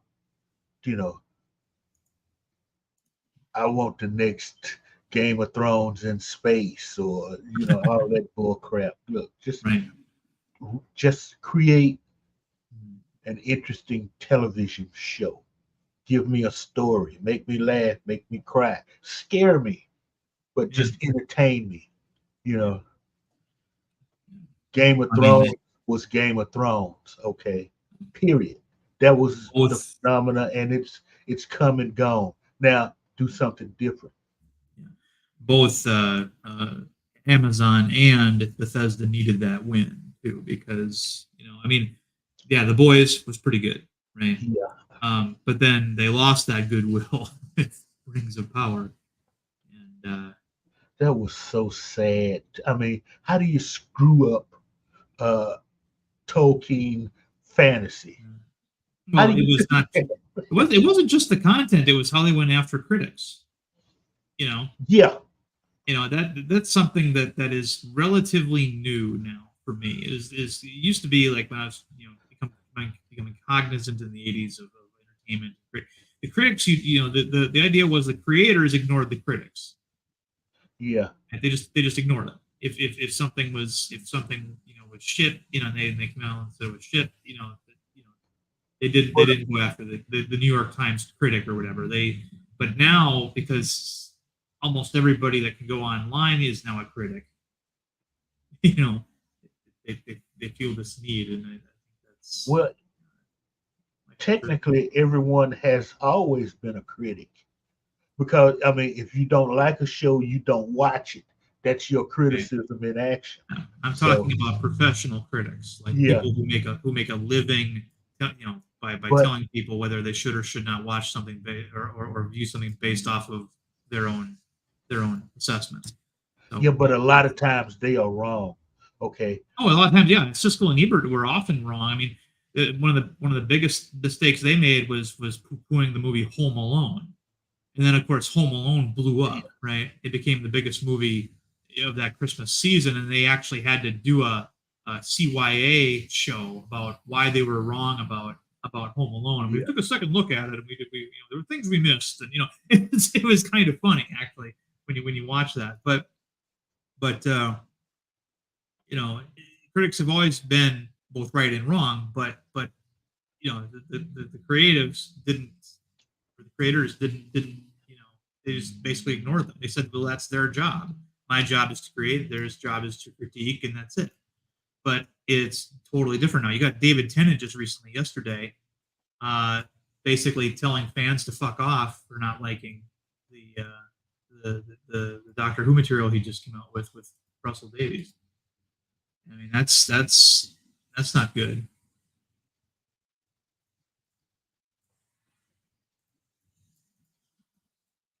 Both RTD and David Tennant have sort of squandered their goodwill that they had with fans by not only making very bad content now, but also the way they reacted to the criticism.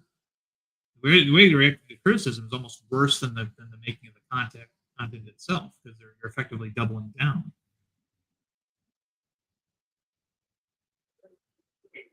Booger says fans are the biggest critics, but back in the day, if I made a fanzine, photocopied it at the library, handed out a few small numbers at a convention, now we all have websites and streaming channels. Right. But here's a great example also. Star Trek V comes out, right? Critics, even people who liked previous Star Trek films, poo-pooed it. It didn't make very much money at the VO. They didn't come out and say, well, the fans are all idiots for not coming out and watching this movie. They didn't say that. Uh-huh. They and as a result, everybody's like, is this going to be the last movie? Because that really sucked, as a last movie for that crew. And we got Star Trek VI, which is my personal favorite Star Trek movie of all time. As a result, because they got Nicholas Meyer to come back. He brought it in the movie under budget, like he often does. The best Star Trek material is always is always budget conscious. And we got a great send off for that crew. Yeah. And then years later, there are those who say, actually, Star Trek Five wasn't that bad. Had a few things had a few things not happen, it would have been a lot better than what it turned out, which I think is true. But then, I think, yeah, even in a bad movie, you can still find usually one good scene. And for me, it was McCoy's scene where he has the flashback of his father's deathbed. I thought that was like a way too good a scene for that movie. The rest of the movie, it's like, but yeah. How many decks does this Enterprise actually have? Well, it's bigger than the Enterprise D, according to the scene where they're using the rocket boots. well, see, stuff like that. Okay, I never got into that minutia. That's just, who cares how many decks the damn ship has? Oh, that's the minutia. The minutia is what keeps people discussing the show around the water cooler. Those little details. I mean, and I think Star Trek has been very good at a lot of times being very vague or sometimes contradictory on the minute details on purpose, so that generates debate amongst the fandom. And we were having a little discussion earlier about the holodeck and how it works. There's no right answer because they're all across the board when it comes to holodeck. Well, Rock Solid asks, would a professional critic demand a refund if they went to see a movie and didn't like it? To Darren. Well, it's not. Because you're actually making money off of it, so you're usually in the old days, critics got free those movies. Yeah. So Booger asked, do professional critics pay for their own ticket? Yeah. I mean, sometimes they do. I mean, I know that guys like Nerdrotic got to watch Picard final season for free, and advanced copies of it as well, just so they could have a review ready in time.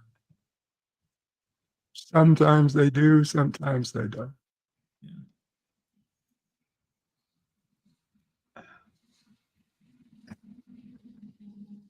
$6,000. Dear God, it still doesn't break 6,000.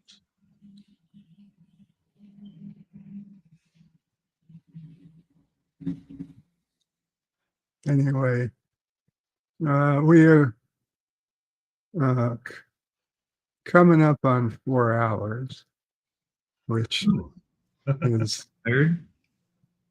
quite a bit longer I expected to go this morning, but I do appreciate it, and I thank everyone for coming and being a part of this and listening. You don't have to end it right now, but I would say next 5-10 minutes. So if anybody'd like to say anything before we close up, now is your time. All right, remember, folks, you can't have a vacuum without a barrier. See you later. Oh, well. Darren left. Miss Lodell, is there anything you'd like to say before we go? I can't think of anything. So no worries. I'll be in the underground later on. So okay, we'll find you there. LDG, anything?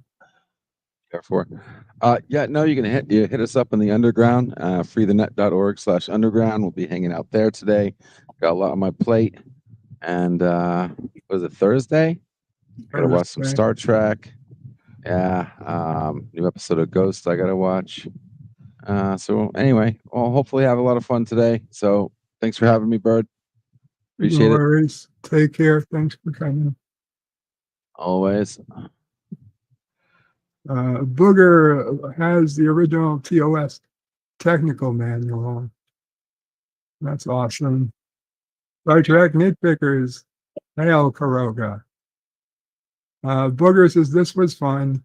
These streams take me back to my days, having these conversations over a few pints. after a convention. Pop Culture Curator says hello and take care. Take care, Pop. Hello, good to see you. Cinnabon Bunny says, see you later. I'm going to see about buying a kayak. Awesome. LDG puts in the link to the underground. Okay, guys. Thank you all for hanging out. Kapla all bird out.